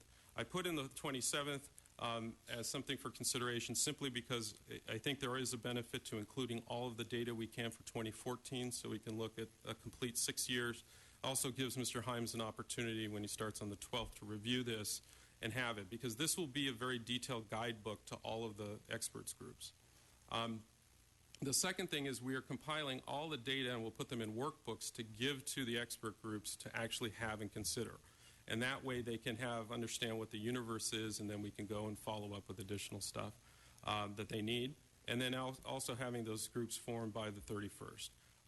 Within about 6 to 8 weeks, we're going to expect them to come up with specific solutions for consideration and then implementing them. We want to give enough time to evaluate their effectiveness, but not too much time that we may be going down a path that may not be fruitful. But the idea would be is to take this strategy, apply it for this upcoming year, and then in January 2016, depending on its success and failures, then coming up with maybe a 3-year strategic plan to itemize and look at other problems. And with that, I'm happy to take any questions. You know, if I could just add real quick, Mr. President, one of the things that I think is really valuable about RF's plan is that it grows the solutions from within the organization, and if you let the organization help create its own solutions rather than RF and I coming up with a checklist of things that they have to do, you not only get probably a better solution, but you also get organizational buy-in, and that's what we struggle with on all of this. Whether it's seatbelt use or driving, it's about organizational acceptance of the strategies, and so that's what this plan brings. I think that we maybe omitted in the past. Questions? It's very solid. I have a comment. Yeah. And that is that were you saying that if we gave you until January 27th, that we can have all of 2014 included in your report as opposed to less information? So instead of it being January 13th, we push it to January 27th? Yes, and the reason for that is because for January 13th, for the report to be done, for analysis to be done, we would have to submit the report and complete it by January 8th. That only really gives us a few days after the holidays to try to collect all the data, which is not readily accessible, compile it, and insert it. I think if we had a little bit more time, we could incorporate as much as we can into that. So that's the main reason. I don't know how we go about that, but I think that's a... Me too. So let's assume that that's going to be the case. Thank you. Is that okay, Rob? Oh, yeah. I agree that January 27th, 27. if you think the report will be more thorough and Chief Himes will have been here, that's helpful. I think that's fine. And I'm confident within 2 weeks of him being here, he'll have all the answers. Good. I am too. He's back there shaking. Just a couple comments. I feel like we are moving forward, or you are moving forward, and I appreciate that. This is a topic that we've discussed on many occasions and often have disagreed. So I'm encouraged and encouraged by the appointment of Chief Himes. I think that's a big step forward to have somebody with his background and experience focused on risk management. And so I think that's quite significant. I also appreciate the presentation today, the sense of the focus of it, that is to help us try to understand the specific areas within which we may be able to make some progress. I'm not sure yet I fully understand all those, but I appreciate the presentation that helps us focus, and I look forward to understanding that better when we see the written report. And just one question. Are you at a point where you think, and I know this is risky, but where you think you might be able to predict when we might actually see results from any of these strategies? I think, our hope is actually to see some impact by the end of this year. And the reason I can say that is because if we do focus problem solving to specific issues, I think we can yield some results. And if I can give an example of how I've done this in a little bit of a different context in dealing with security, at LAX, when I was there as Director of Security, there are 1,100 doors that lead into sensitive areas that are alarmed, most of which are unlocked because they have to allow free access in case of an emergency. During any given month, we would get thousands of false alarms and spend an inordinate amount of resources because we had to respond within 5 minutes, according to TSA regulations, with security personnel, a police officer, or someone else. Thousands of alarms. And I thought it was a waste of resources. And often, so when I asked for the data analysis, they provided me how many alarms we had per month. Now, there was no way to go after 1,100 doors. So I asked, well, give me the top 10 doors. And the top 10 doors constituted 40% of the false alarms. And then gave that to our regulatory unit and said, just focus on these top 10 doors. Go figure out if they're broken, if there's an enforcement issue, if there's signage problems, et cetera. And they did that. They specifically went to the top 10 doors and in many cases fixed it. And within 6 months, we reduced the number of total alarms by 35%. If we get specific solutions to specific issues and problems, I am optimistic that we will have some impact. What that will be, I don't know. Obviously, we're dealing with a lot more people here and a lot more complexity, but I'm more optimistic that we'll have the goal is a short-term reduction, and that this focused approach is more likely to yield that. Thank you. I appreciate that. I have one more. I think it's a question. A few slides back when you showed that the numbers of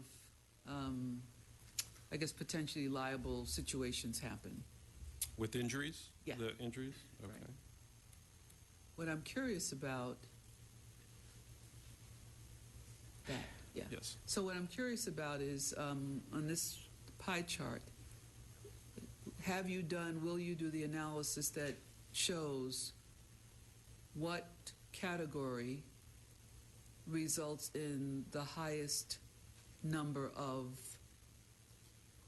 settlements? Yes. The highest number and highest dollar amount. And I realize the dollar amount is very movable, but yeah. Yes, and I think it's fair to say that we know that the A and K injuries will lead to the most significant, simply just based on the severity of what's happened, and then especially on the A injuries, medical costs over a lifetime will have an impact. However, I think the most interesting or most useful will actually be within the 71% of complained of injuries, because there are probably factors in there which will lead to some predictability of litigation. What they are, I don't know. And we have been looking at that in a different context. We've had a few what have been designated as preventable traffic collisions that ultimately led to a finding of preventable traffic collision that still led to liability. And so with the help of the traffic coordination section, we actually took some of those cases, did a biopsy on them to determine why we think that happened. And we're currently considering some changes to the methods of investigation, et cetera. We would do the same thing or expect the groups to do the same thing here. Excellent. Thank you.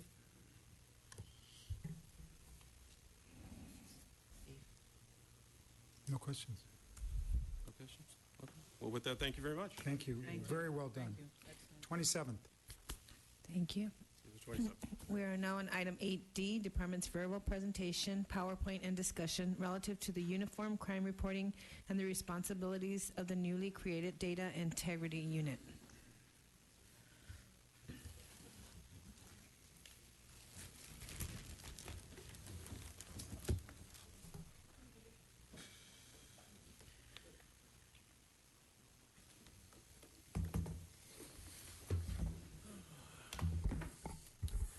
Good morning, Commissioners. Morning. President Sobroff, Commissioners, Inspector General, Mr. Chief Hank, Chief of Police, Assistant Chief Mike Moore. I'm joined today by John Newman. He's the officer in charge of the CompStat section of Racer Division. We're here to talk to you today about the establishment of the Data Integrity Unit within CompStat. I'm here to provide you a brief set of backgrounds relative to the establishment of this unit and its purpose. Mr. Newman will provide you a brief PowerPoint. I'm sorry there's no music with this, so this will be a little quieter than the other one. In understanding the establishment of this unit, we want to also talk about the Uniform Crime Reporting System and what that means and how the department interacts with that system, if you will. That system was established in 1930 by the Department of Justice as a means of establishing a uniform set of crime statistics across the country. In the United States, we have more than 18,000 police agencies, from universities and colleges through local municipalities, sheriffs, and so forth. And as they report crime, this system was established to kind of even the field, if you will, so that as property crimes occurred in various parts of the country, we could do a better job of apples to apples, if you will, of comparing crime rates. In participating in this system, it's a voluntary system that's established by DOJ, FBI. They issue a handbook to agencies such as ourselves to describe this. If you were to look at that handbook, it's a bit daunting. It contains codes and definitions for crime codes. There's 135 of them. Of those crime codes, there's an additional 27 of the non-crime codes. And those codes are basically given to the departments that as we look at a crime report or as we look at an arrest, we take that book and we try to marry up what is the offense that we're arresting for or the crime that we're investigating, and how does it fit into those crime codes. That process, that decision-making, occurs more than 200,000 times a year, 24/7, 365 days across the agency. Historically, as a department has gone about that process, and again, an officer writes an IR, or investigative report, may classify it as a burglary, may classify it as a theft. Watch commander will review that and ensure that the title is accurate to the contents of the report, and then from there, coding and so forth occurs. It's critical. It's a critical decision. It's a critical aspect of what we do because it feeds all of our data systems, and garbage in equals garbage out. Historically, we've made significant efforts to ensure that the accuracy of that data is there. We do that through training of our officers, our supervisors, of our detectives, of our command staff. We also do a series of we do a series of audits or snapshots or inspections. Those occur periodically to look at the accuracy of these determinations, if you will. And we also monitor closely reclassifications, or how does the changes occur over the course of the life of that crime or the life of that report. We're at for instance, somewhere in the life cycle, a detective would reclassify that report from one crime code to another. We look at that decision as well. In all of our snapshots and inspections, we generally have seen a 95% rate of or better of compliance. That the accuracy exceeds, for instance, in a report of IAID in 2013, out of a stratified sample, they took 105 simple assaults out of a pool of 2,554, and they found that 102 of the 105 were accurately classified. So historically, we have seen that we do have errors, that those errors do vary, but that the errors generally have always been in single digits, and have identified areas that we can go back and continue to sharpen the knife, continue to sharpen the accuracy of what we do through training and through guidance. Earlier this year, there was also some media reports, as this commission is well aware, that identified errors that occurred. As we're moving forward today, we want to talk about our latest effort to improve the accuracy of our reports, and that is with the establishment of the Data Integrity Unit within CompStat. In this latest evolution, we mean to accomplish and reinforce 4 aspects. One is to build on the earlier training and provide additional training to those that are responsible for the crime class code determination. Mr. Newman will tell you more about that. Secondly is to develop a state-of-the-art decision trees. Those copies of those were provided to you earlier.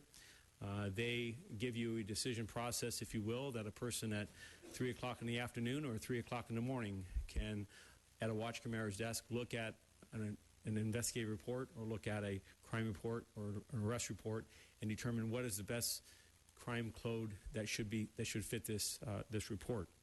That decision tree is meant to help that. We also continue to conduct inspections, and this unit will do those inspections as well as be the final word, if you will, on what our crime class code classifications are, which can be a mouthful. And what I mean by the final word is that as I look at reports, or as Chief of Detectives, Chief Albanese, or line individuals down to sergeants and officers and detectives look at reports, we will at times come to different opinions as to whether something is a nuanced enough to be a simple assault or an ag assault, to be a burglary or different type of property crime. And so what the department will be doing under the chief's direction is this data integrity officer in charge will be the single point, will be the person, will be the final determiner.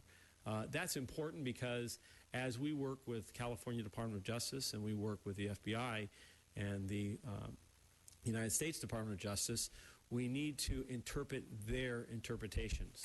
Recognize that this is a program that, as it applies across the country, with 50 states and 50 different state sets of laws regarding criminal prosecutions, there is a lot of variability. And so all of this is our latest effort to continue our initiative, which is to provide clear, accurate, and dependable statistics, not just for the government, so that across the country we're a participant in this important program, but most importantly for the communities in which we serve, that people can rely upon the information we provide. And with that brief remarks, I will introduce John Newman and have him present the rest of this. And of course, we're available for questions. Thank you, sir. Welcome, John. Good morning, everybody. In September of this year, Chief Jacobs had come to us with the idea of creating a data integrity unit. And the initial or immediate task that he had asked us to perform with this new unit is to try and provide training in the UCR program to all applicable department personnel by the end of the year. A very lofty goal given the fact that we didn't have a unit created in the first place. So we identified a few folks in our office that were very familiar with the UCR. We asked them to inundate themselves with the UCR manual and guidelines and to become familiar with it. In October of this year, we actually got a D3 that was put on loan to the unit. We're hoping to make that position permanent shortly after the first of the year, and she will be the officer in charge of that data integrity unit. We have a staff currently of 4 individuals. We're hoping to shore that up a little bit after the first of the year with some additional staffing. The mission of the data integrity unit, as Chief Moore had indicated, certainly training is first and foremost on the mission statement. Thus far, we have completed all of our classes that we had intended to partake in. A total of 14 classes, almost 400 people within the department have been trained in the UCR guidelines. This is just the initial cadre of training. We're planning on having ongoing training that's going to be at a much smaller level at the area or table level starting in 2015. We're going to have UCR training as part of the curriculum in the Detective, Watch Commander, and Supervisor School. The intent is to have it all post-certified at some point in 2015. We've worked with Dr. Pinnell and her staff to get the ball rolling on that. The second aspect of the mission, as Chief Moore had indicated, is an inspection of the coding. Different from what IAID does with their full-blown audits, we're planning on more of a strike team approach where we're going to go out and we're going to actually inspect records that we feel may have been miscoded, or we're just going to give them a spot check. We're planning to do that at all 21 areas, and that's going to take place again after the staffing levels get updated after the first of the year. And lastly, again, one point of contact, the D3, Detective Medell, will be the department's UCR coordinator. She's going to be working with her staff. They're going to be the single point of contact and liaison with Cal DOJ and with the FBI to have basically one voice for the department so that we can disseminate information that comes back from the DOJ to the entire department, as opposed to somebody from each division contacting them separately. As Chief Beck had indicated, one of the problems is that translation between penal code and UCR. It's a difficult one when officers are trained in penal code, and many of them don't understand what UCR is all about. Certainly there's many of the same characteristics for the crimes that are the same, but there are some differences and subtle nuances. And so the plan is to have the IRs and the arrest reports titled based on penal code, and they're going to be coded based on the crime class code that's most appropriate based on UCR. One of the things that we feel is going to improve upon the process, and we've already put in the request with PRD, is to add a box at the top of the IR and on the arrest report for the watch commander to enter the crime class code into the actual report before it actually gets sent to the records unit. One additional problem that we've been up against is just coding in general. Chief Moore had indicated the ag assaults and assaults in general certainly are a little bit more trying in coding. By FBI's own admission, it's certainly the most difficult crime to code, both simple and aggravated assaults. We feel that all of this training, the changes that we're making to the reports, and the ongoing effort to get the department up to speed and UCR is certainly going to help all of that. The audience for this, primarily the watch commander is going to be tasked with adding the primary crime class code into the report and into that box that's going to be entered on the IR. Watch commander is responsible for verifying and for signing off on the IR before it ever goes to the records unit, and at that point they're the most familiar with that report. Certainly if they have any questions, they can go back to the officer for additional information.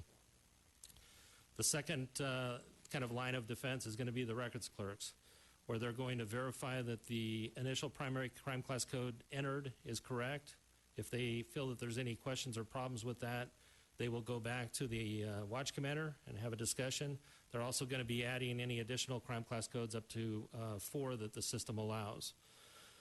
Table coordinators are going to continue to verify that coding has been entered in correctly, and they're going to be tasked with most of the reclassifications, as is currently procedure. Crime Analysis Detail OIC is going to be basically one final review on this and to make sure that the classification of coding is correct and accurate. All of the records in play are basically everything. Chief Moore indicated Part 1 crimes, Part 2 crimes, even the non-crimes are all in play. So all crimes are going to be, all reports are going to be going across that watch commander's desk and are going to be coded appropriately by the watch commander. UCR has a number of specialty rules, the hierarchy rule, separation of time and place, hotel rule. There's also subtle exemptions and exceptions to the rules and nuances that make coding a little bit of a challenge. One of the reasons why we feel it's most important to have one point of contact to go to the FBI and to the Cal DOJ for assistance is that we're planning on having a frequently asked questions section that's going to be posted up on our website where all of the decision trees and all the other material is posted. And we're going to have an ongoing dialogue of kind of those exceptions to the rule, one for each crime type. And it's going to be a place where anybody in the department can actually go to see what those exceptions are and certainly have examples. And we're hopefully after just a very short period of time, we feel that the vast majority of examples and scenarios that come into play will be accounted for on that frequently asked questions section. UCR decision trees. I wish I could take credit for the idea. The concept all goes to Commander Malinowski. When he was at Foothill, then Captain Malinowski had the idea of coming up with a document that would be a one-page document and would lead somebody through from start to finish if they had a report by answering and asking questions. He had the concept. We modified it slightly, and we created one. He had created one just for the ag assault category, which was one of the ones that we were working with earlier in the year. We created one for each of the Part 1 crimes. We standardized it. All of the available crime class codes for a particular crime are on the upper right-hand side. All of the UCR definitions that are applicable to the particular crime are at the very bottom. Starting at the top of the tree, we refer to them as decision trees. You can ask a series of questions and kind of work your way down with notes and extra dialogue in some of the trees. They all have the same format, designed to be as standardized as possible so that they all look the same. The intent of this was to have 7 documents, 7 pages that would allow somebody to properly code any of the Part 1 crimes based on these decision trees and only need to know 7 pages of information. The UCR guidelines currently, the 2014 version, is 179 pages long. It's a daunting task to get completely up to speed if that's what your starting point is. Getting back to the decision trees, before we actually had finalized the trees, and we were kind of trying to figure out how to prepare them and put them all together for each of the 7 crimes, we met with quite a few of the command staff members, assistant chiefs, deputy chiefs, captains. We met with watch commanders, detectives, CAD OICs, records personnel. We met with 21 areas. We met with specialty divisions or specialized divisions. But probably the most important thing, in my opinion, that we did is that we actually sent off these 7 trees to the actual point of contacts at Cal DOJ and at FBI. We left them with them for about a week and a half, and then we got on the phone on a conference call with actually our contact from the FBI and from Cal DOJ. We sat in a room in my office with all of the folks that are that make up the current data integrity unit. And with the exception of probably 2 or 3 very minor changes that they asked us to make, they were very kind in their words and comments about the trees. They had never seen anything like it before. They thought it was very innovative, and they thought it would be very beneficial moving forward as a tool in the toolbox for properly coding, improving upon the way that we code as a department. As the core value up there says, quality through continuous improvement. This is just one more tool in the toolbox of the coding process that we feel is going to improve upon that process. With that, is there any questions that I can answer? You know, if I can just thank the CompStat unit. You know, they've had tremendous pressure and they've done a tremendous job. And this is a state-of-the-art training system that'll make the department better. Now, you know, we will still have coding errors. You can't. It's like translating one language into another. You know, there are variables, and there's a lot of it that is subjective. You know, we're literally changing California Penal Code into an imaginary crime classification system created by the FBI almost 100 years ago. So it is a difficult task, but they've approached it not only with enthusiasm, but with the kind of dedication that gets results, and I know that they have. Thank you, sir. Questions? I have comments. I have two questions. How many additional personnel do you think it's going to take to put this in place?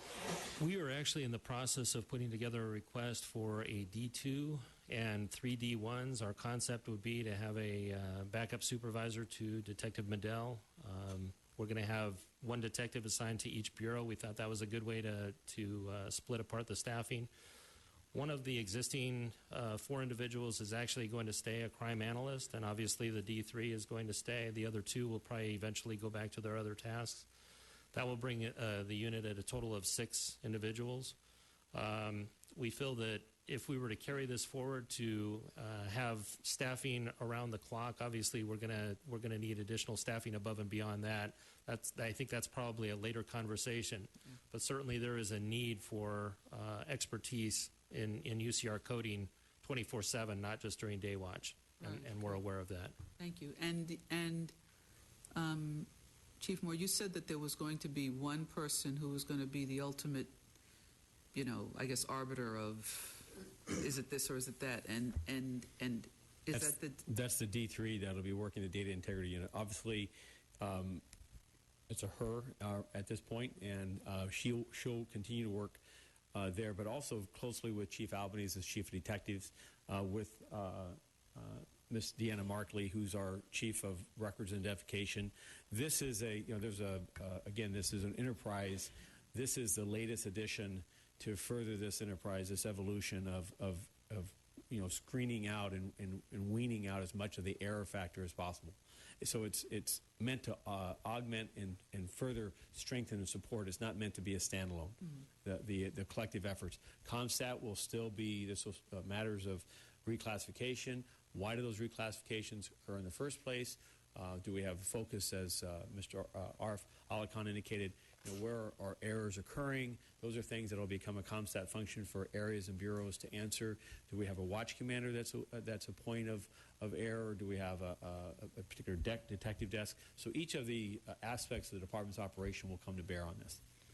And did you find that in looking at other departments, I don't know if there are other departments the size of this one in California, but similar, is that the process they use, that they funnel essentially all the coding up through one person, or? Yeah. Well, first of all, I should ask the ones that are more accurate than not, because that's what we're striving. This is everyone strives for a single point of contact. We think this is the most sophisticated means of accomplishing it. We are confident that our error factor within our reporting structure is one of, if not the best in the business. This has been closely scrutinized with the evolution of our crime reduction for the past decade, and we continue to refine it and will continue to refine to make every improvement possible. And when does this become effective? Now. Yeah, basically now. Okay, good. Thank you. The training, the decision trees are out there. The training's been accomplished. Again, it's a ship-in process, so we're already, it's already in application for the classifications that are occurring now. Did you learn from the media discussions that you had? You had numerous discussions with numerous people and numerous agreements and numerous disagreements. Has that process factored into this final work product? I'll answer that. Yeah. First of all, I want to thank the LA Times, and Joel and Ben are both here. They spent a huge amount of time working with CompStat, working with Chief Jacobs, retired Chief Jacobs. Let's see if I can keep from crying when I say that. And we're the impetus for a lot of this. We have done our own audits for many years, but the media puts a hot light on these things, and so even though we recognize, or we believe that we were good at this, especially as compared to the rest of the industry or the rest of the profession, we weren't good enough, and this will make us better. Good. Thank you all. Okay, we do have one public comment card. We have Mr. Ted Hayes. And he's not here. Okay, we will now move. He's here? Okay. Mr. Hayes? He's coming around.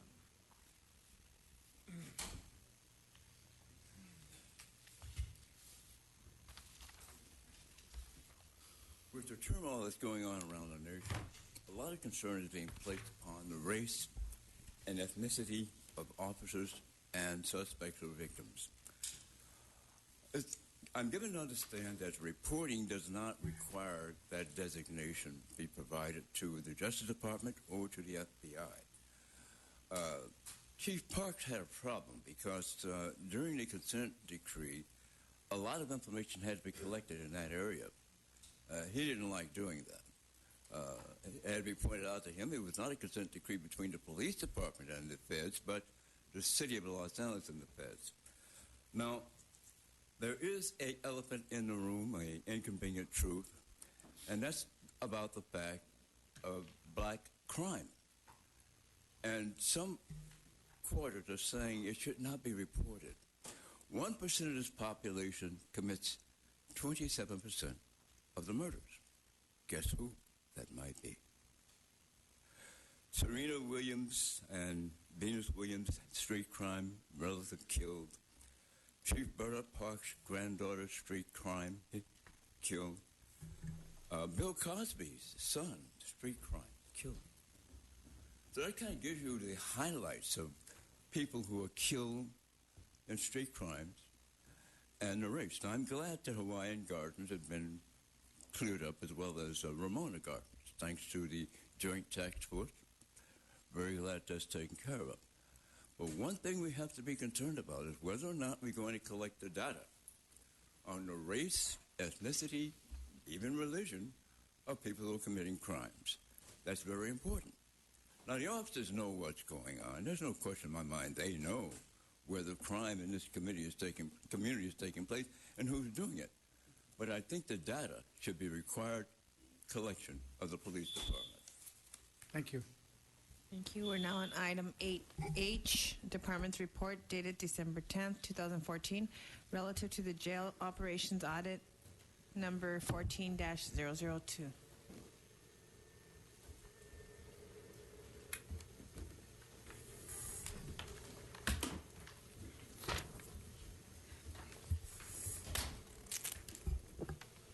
My observation on this was that the things that need improvement, thank God, don't have to do with the treatment of the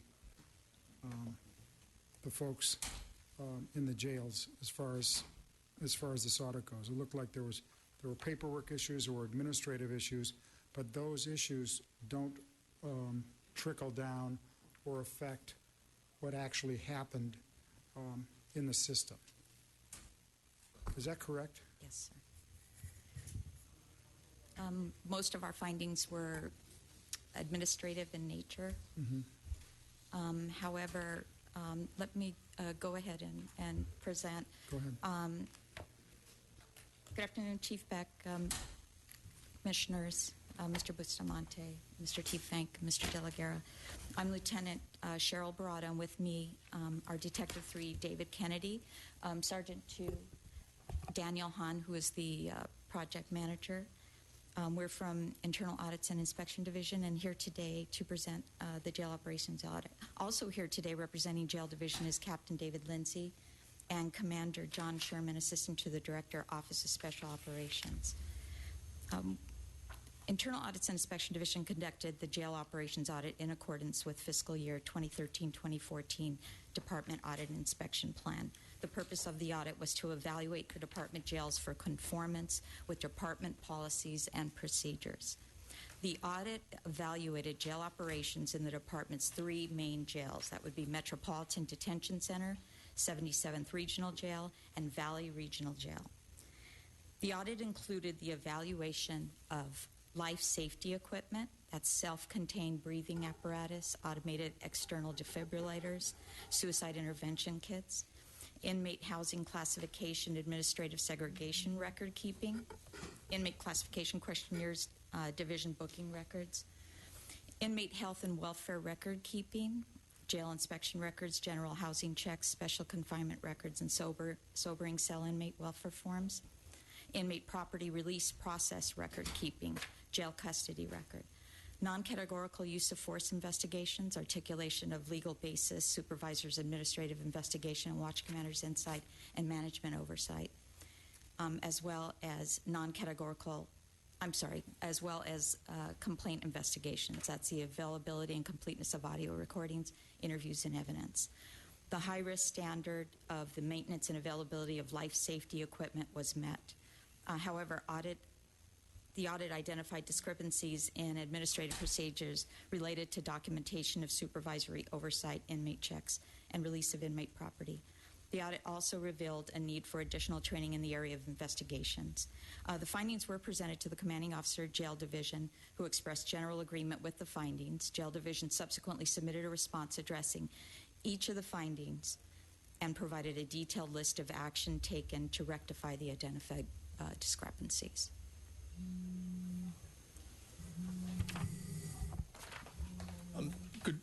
Good morning, Commissioners. I'm Commander John Sherman from the Office of Special Operations, and I'm going to let Captain Lindsay get into any details or any questions that you may have relative to the specifics of the audit.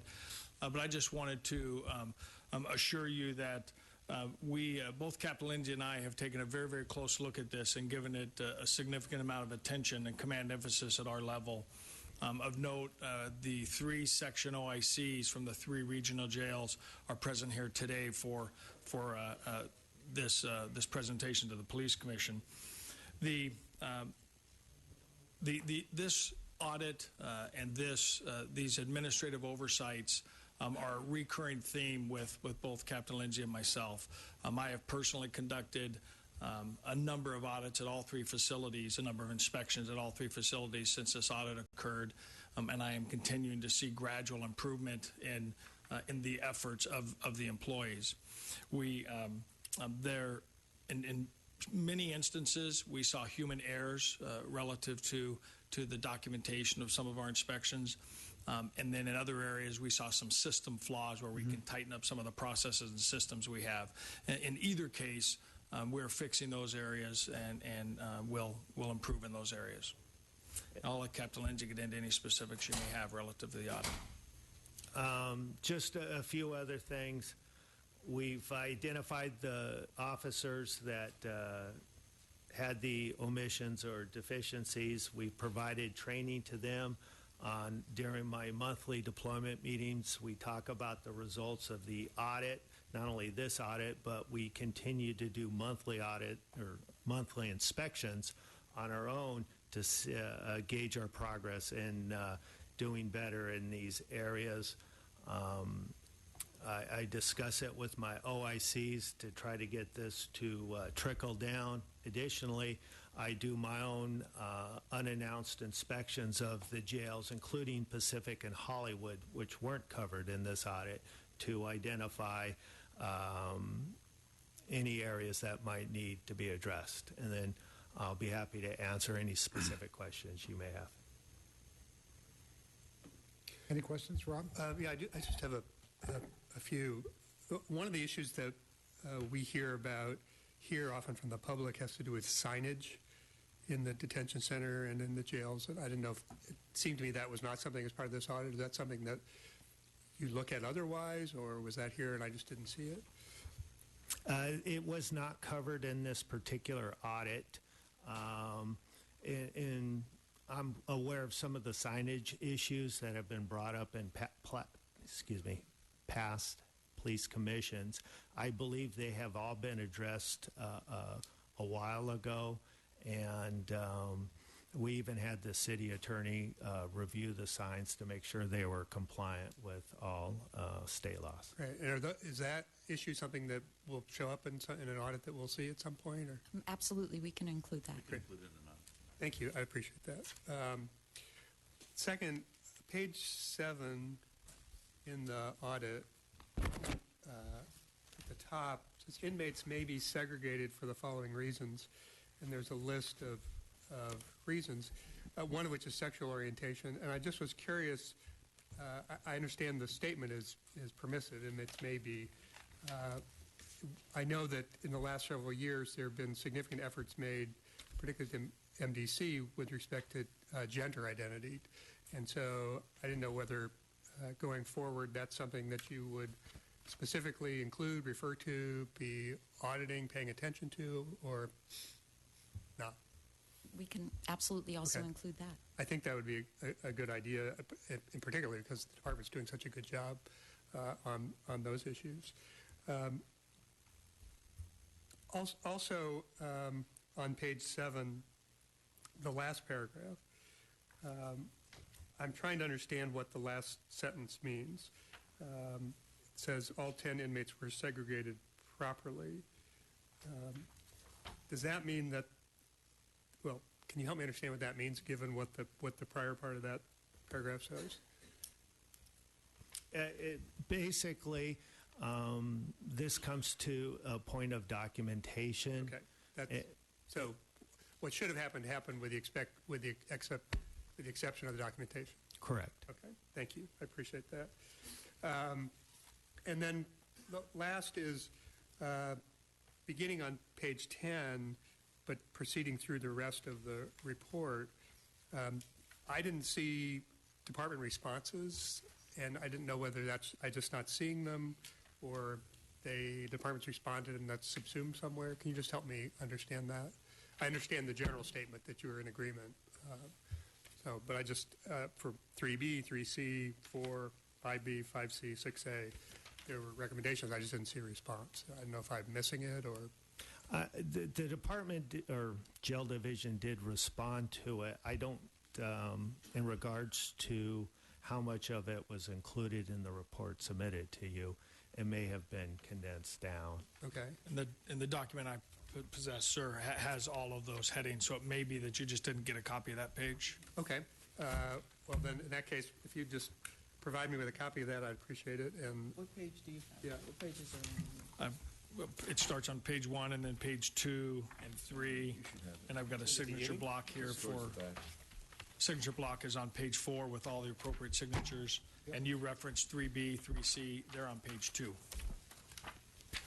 Last documents. Last document? Go to the back of the document. That is it right there, sir. Right. Yes. Thank you. Apologize for not seeing it. Thank you. I have one question. So mine is on page 19, and it's under the heading of the supervisor's administrative investigation, so that when a use of force was found, and this is the case the MDC second case, where a witnessing officer was interviewed by the supervisor who directed the use of force, and the suspect's statement is not consistent, etc. Can you explain to me what that means? Basically, the suspect stated a series of events. However, we have at the MDC over 179 cameras, and so when the video from the cameras, they're always included with investigations. His statement was inconsistent with what was on the videotape, and the officer's statement was consistent with what was on the videotape. Got it. Thank you. Good job. Thank you. Thank you. Move approval. Second. All in favor? Aye. Happy holidays. Thank you. Okay, we're now on item 8I, Department's Report dated December 10th, 2014, relative to Department Employee Involved Traffic Collision Reporting, Investigation, and Adjudication, Revised, and Fleet Safety Report Form 01.13.00 revised. Good morning.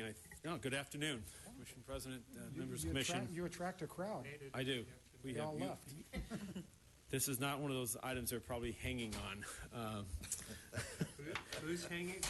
Anyone? No one's hanging on this one. Good. I'm here today to present to you the recommended special order on revising the manner in which we report, investigate, and adjudicate employee-involved traffic collisions. There's a lengthy order that's on here. It's detailed.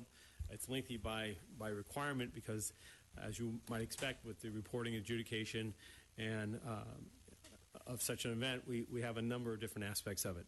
I wanted to provide the Commission a brief background as to why why these revisions are before you, because this does date back some time. In 2008, the Commission at that time worked with the Department in establishing a point system, if you will, for the adjudication of the vast majority of officer-involved traffic collisions, with the basis being that most of those collisions, as accidents, were matters of performance quality rather than in instances requiring disciplinary action. And that still holds true today. In establishing the point system, it replaced a system that each traffic collision that was preventable initiated a complaint, a 128. And so it was thought that, and still believed that in governing our employees' conduct, that as to traffic collisions, we should investigate them aggressively and review the circumstances of what led up to the collision itself and the adjudication, but that in the most instances, those failures can be expected to occur given the environment in which our personnel operate their vehicles over the course of an officer's 5, 10, 15, 20, 30, 40 years, as with our chief. That Don't drive anymore. Who doesn't, who's not, yeah. But so in this system, for example, the lowest level, you end up getting a single point, much as you do in your private insurance and much as you do with your driver's license in the state of California. And based upon a period of time, your driving record is considered in balance, if you will. So you can have a failure without there being discipline. You can have a shortcoming without there being a catastrophic consequence. In looking at this system that was established again in 2008, in 2010, the IAID conducted an audit or inspection of how is those revisions working, how were the investigation and adjudication process performing, and it identified in a report of December of 2010 that we were falling short in the timeliness of our stated goals. How long? There was 5 days, for instance, provided for the time the collision investigation was done for it to get to the command to begin the review. And in fact, extremely ambitious, and in fact, we weren't making that. Additionally, it found that over the course of time that our ability to track exactly where those collisions were in the investigation or adjudication or closure was not clear. So where in the process is, for instance, the collision that occurred 3 months ago. And so the report was brought to this commission. In the process of that, the Inspector General was also asked, how is the system performing? And there was concerns that there were, by this point system, we had somehow created a circumstance where people believed that there wasn't a consequence for collisions that involved unsafe driving. So the department took a look at that very closely. We've been working on it since that time. It's an involved process because as we came up with recommendations and modifications, those also required a consultation with our league, our bargaining unit for our officers, and then that extended through some further discussions. And where we're at today is a system that we believe makes adjustments, improvements upon the existing system. It still maintains the point system for its value, but it also establishes through some mechanisms I'll talk about in a moment, some needed traction or accountability. Just briefly, I wanted to talk with you that you were provided with fleet safeties as far as collisions that have occurred since 2009 are preventable collisions. Basically, the department, as we look at an employee-involved collision, we make a judgment. Was it preventable or was it non-preventable? So in discussing a non-preventable collision, an officer who's otherwise following the rules of the road and operating with all due regard, and a person pulls out from a private driveway and hits them in the side of their vehicle. We would look at that in absence of anything that compounded the officer's action. For instance, he was driving at night without lights on. In the absence of that, that would be an otherwise preventable collision. The officer wasn't responsible for the basis of the collision. We look at that because obviously an officer's conduct is important to us in the collision, while also recognizing that they operate in a motoring public, in a traffic, in an environment that at times can be hostile. And so since 2009 to 2013, our preventable traffic collisions have dropped 19%. So as we have worked on reducing our traffic collisions, particularly our preventable traffic collisions, we have seen success. As to attributing that to this point system versus our other initiatives that have been ongoing, traffic collisions are one of the primary influences on an officer's on his mortality or their survivability in this profession. So it's an important area that we look at. I won't assign it to this, but we're confident that the point system hasn't. At this point, we don't believe the point system has contributed to an air of officers believing that there's not a consequence for their driving. However, there was an area there that we wanted to bring focus to that was really brought up back in 2010, and that is in what's called previously the level 2.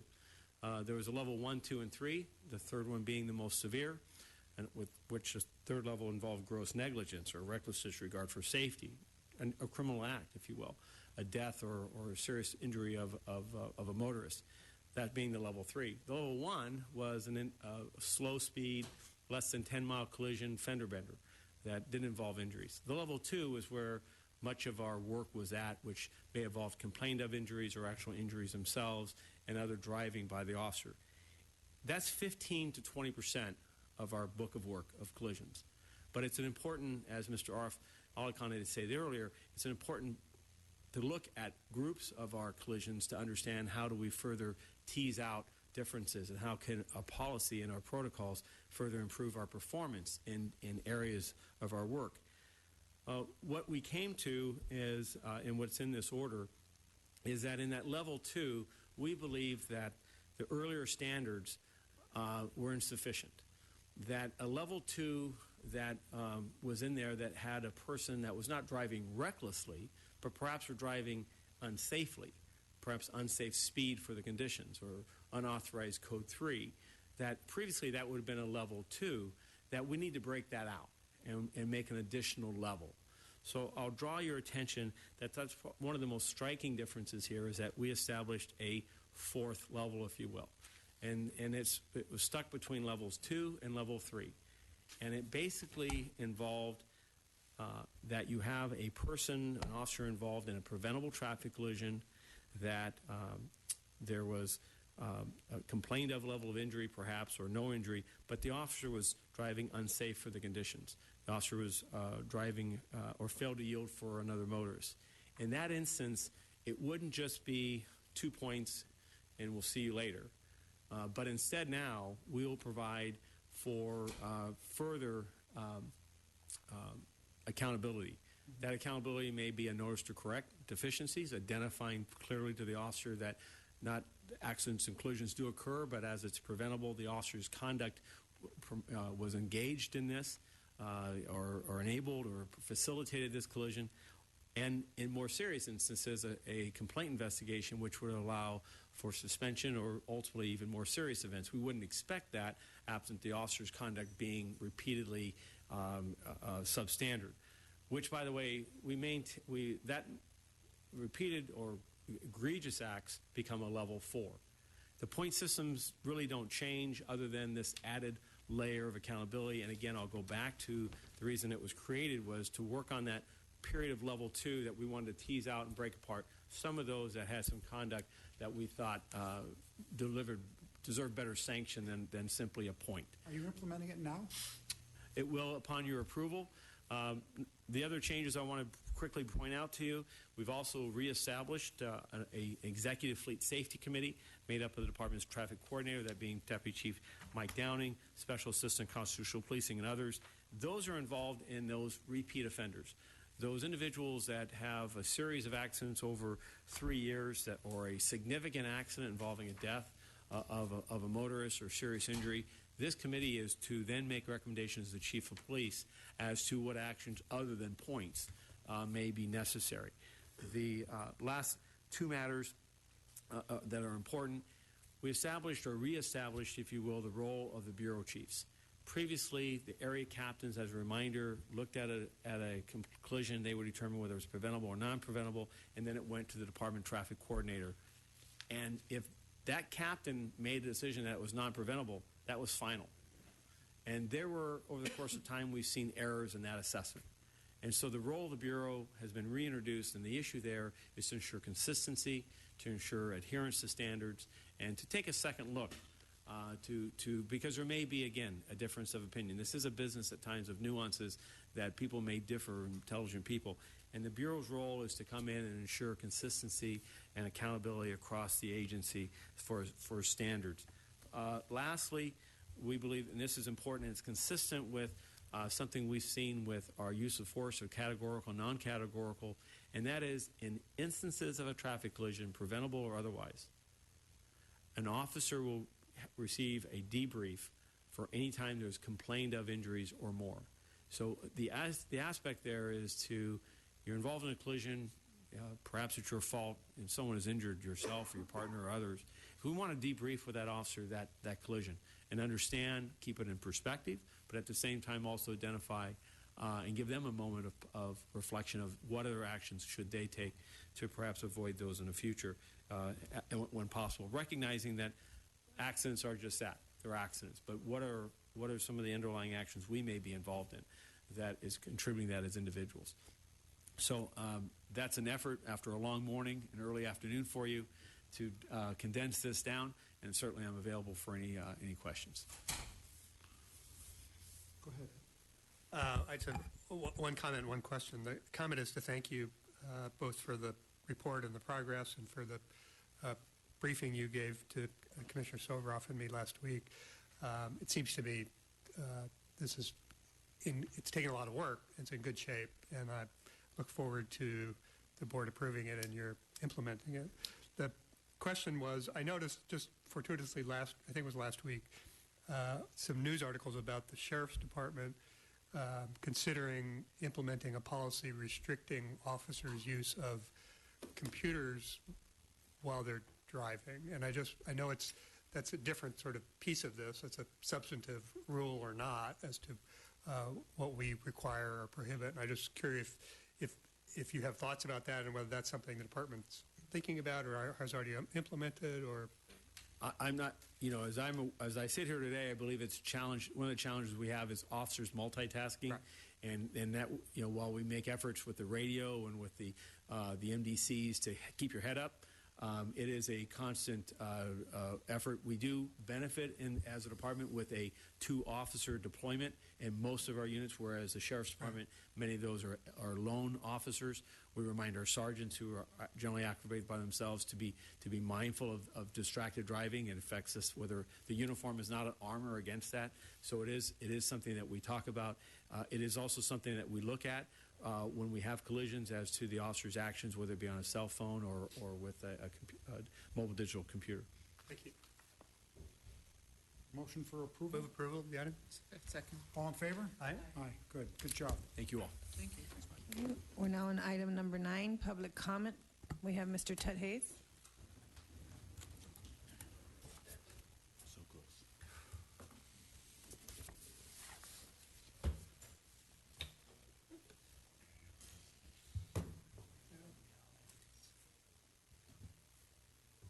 There's one thing that we always complimented the Mexican mafia on. It was a decree or paper bull, whatever you want to call it, that if any Latino was engaged in a street crime where a child or an innocent person was killed, they better not go to prison because they would not survive. We always, in the black community, thought that some gangster or criminal element should make an edict like that based upon the number of homicides, drive-bys that were taking place where innocent people were being killed or harmed. So I would imagine that somewhat the Mexican Mafia has been subdued thanks to their joint effort with the FBI, LAPD, and immigration, and that's worthwhile. I mentioned two communities where I mentioned Hawaiian Gardens and Ramona Gardens because when Hawaiian Gardens had its incident, Supervisor Yvonne Burke said she would not respond to that fact because she did not want to blame the incident. She didn't want to incite anything. And I thought the same thing when the Ramona Gardens took place, and I questioned some members of the department on that. And thankfully, and I'm so thankful, Chief, that it seems that there's been some resolution in that area. And we can rest now. Thank you. Thank you. We are now on item number 10. There are no closed session items. We are at the point of adjournment. Is there a motion for adjourn? Move adjourn. Second. All in favor? Aye. Meeting adjourned. Thank you. Good meeting, everybody.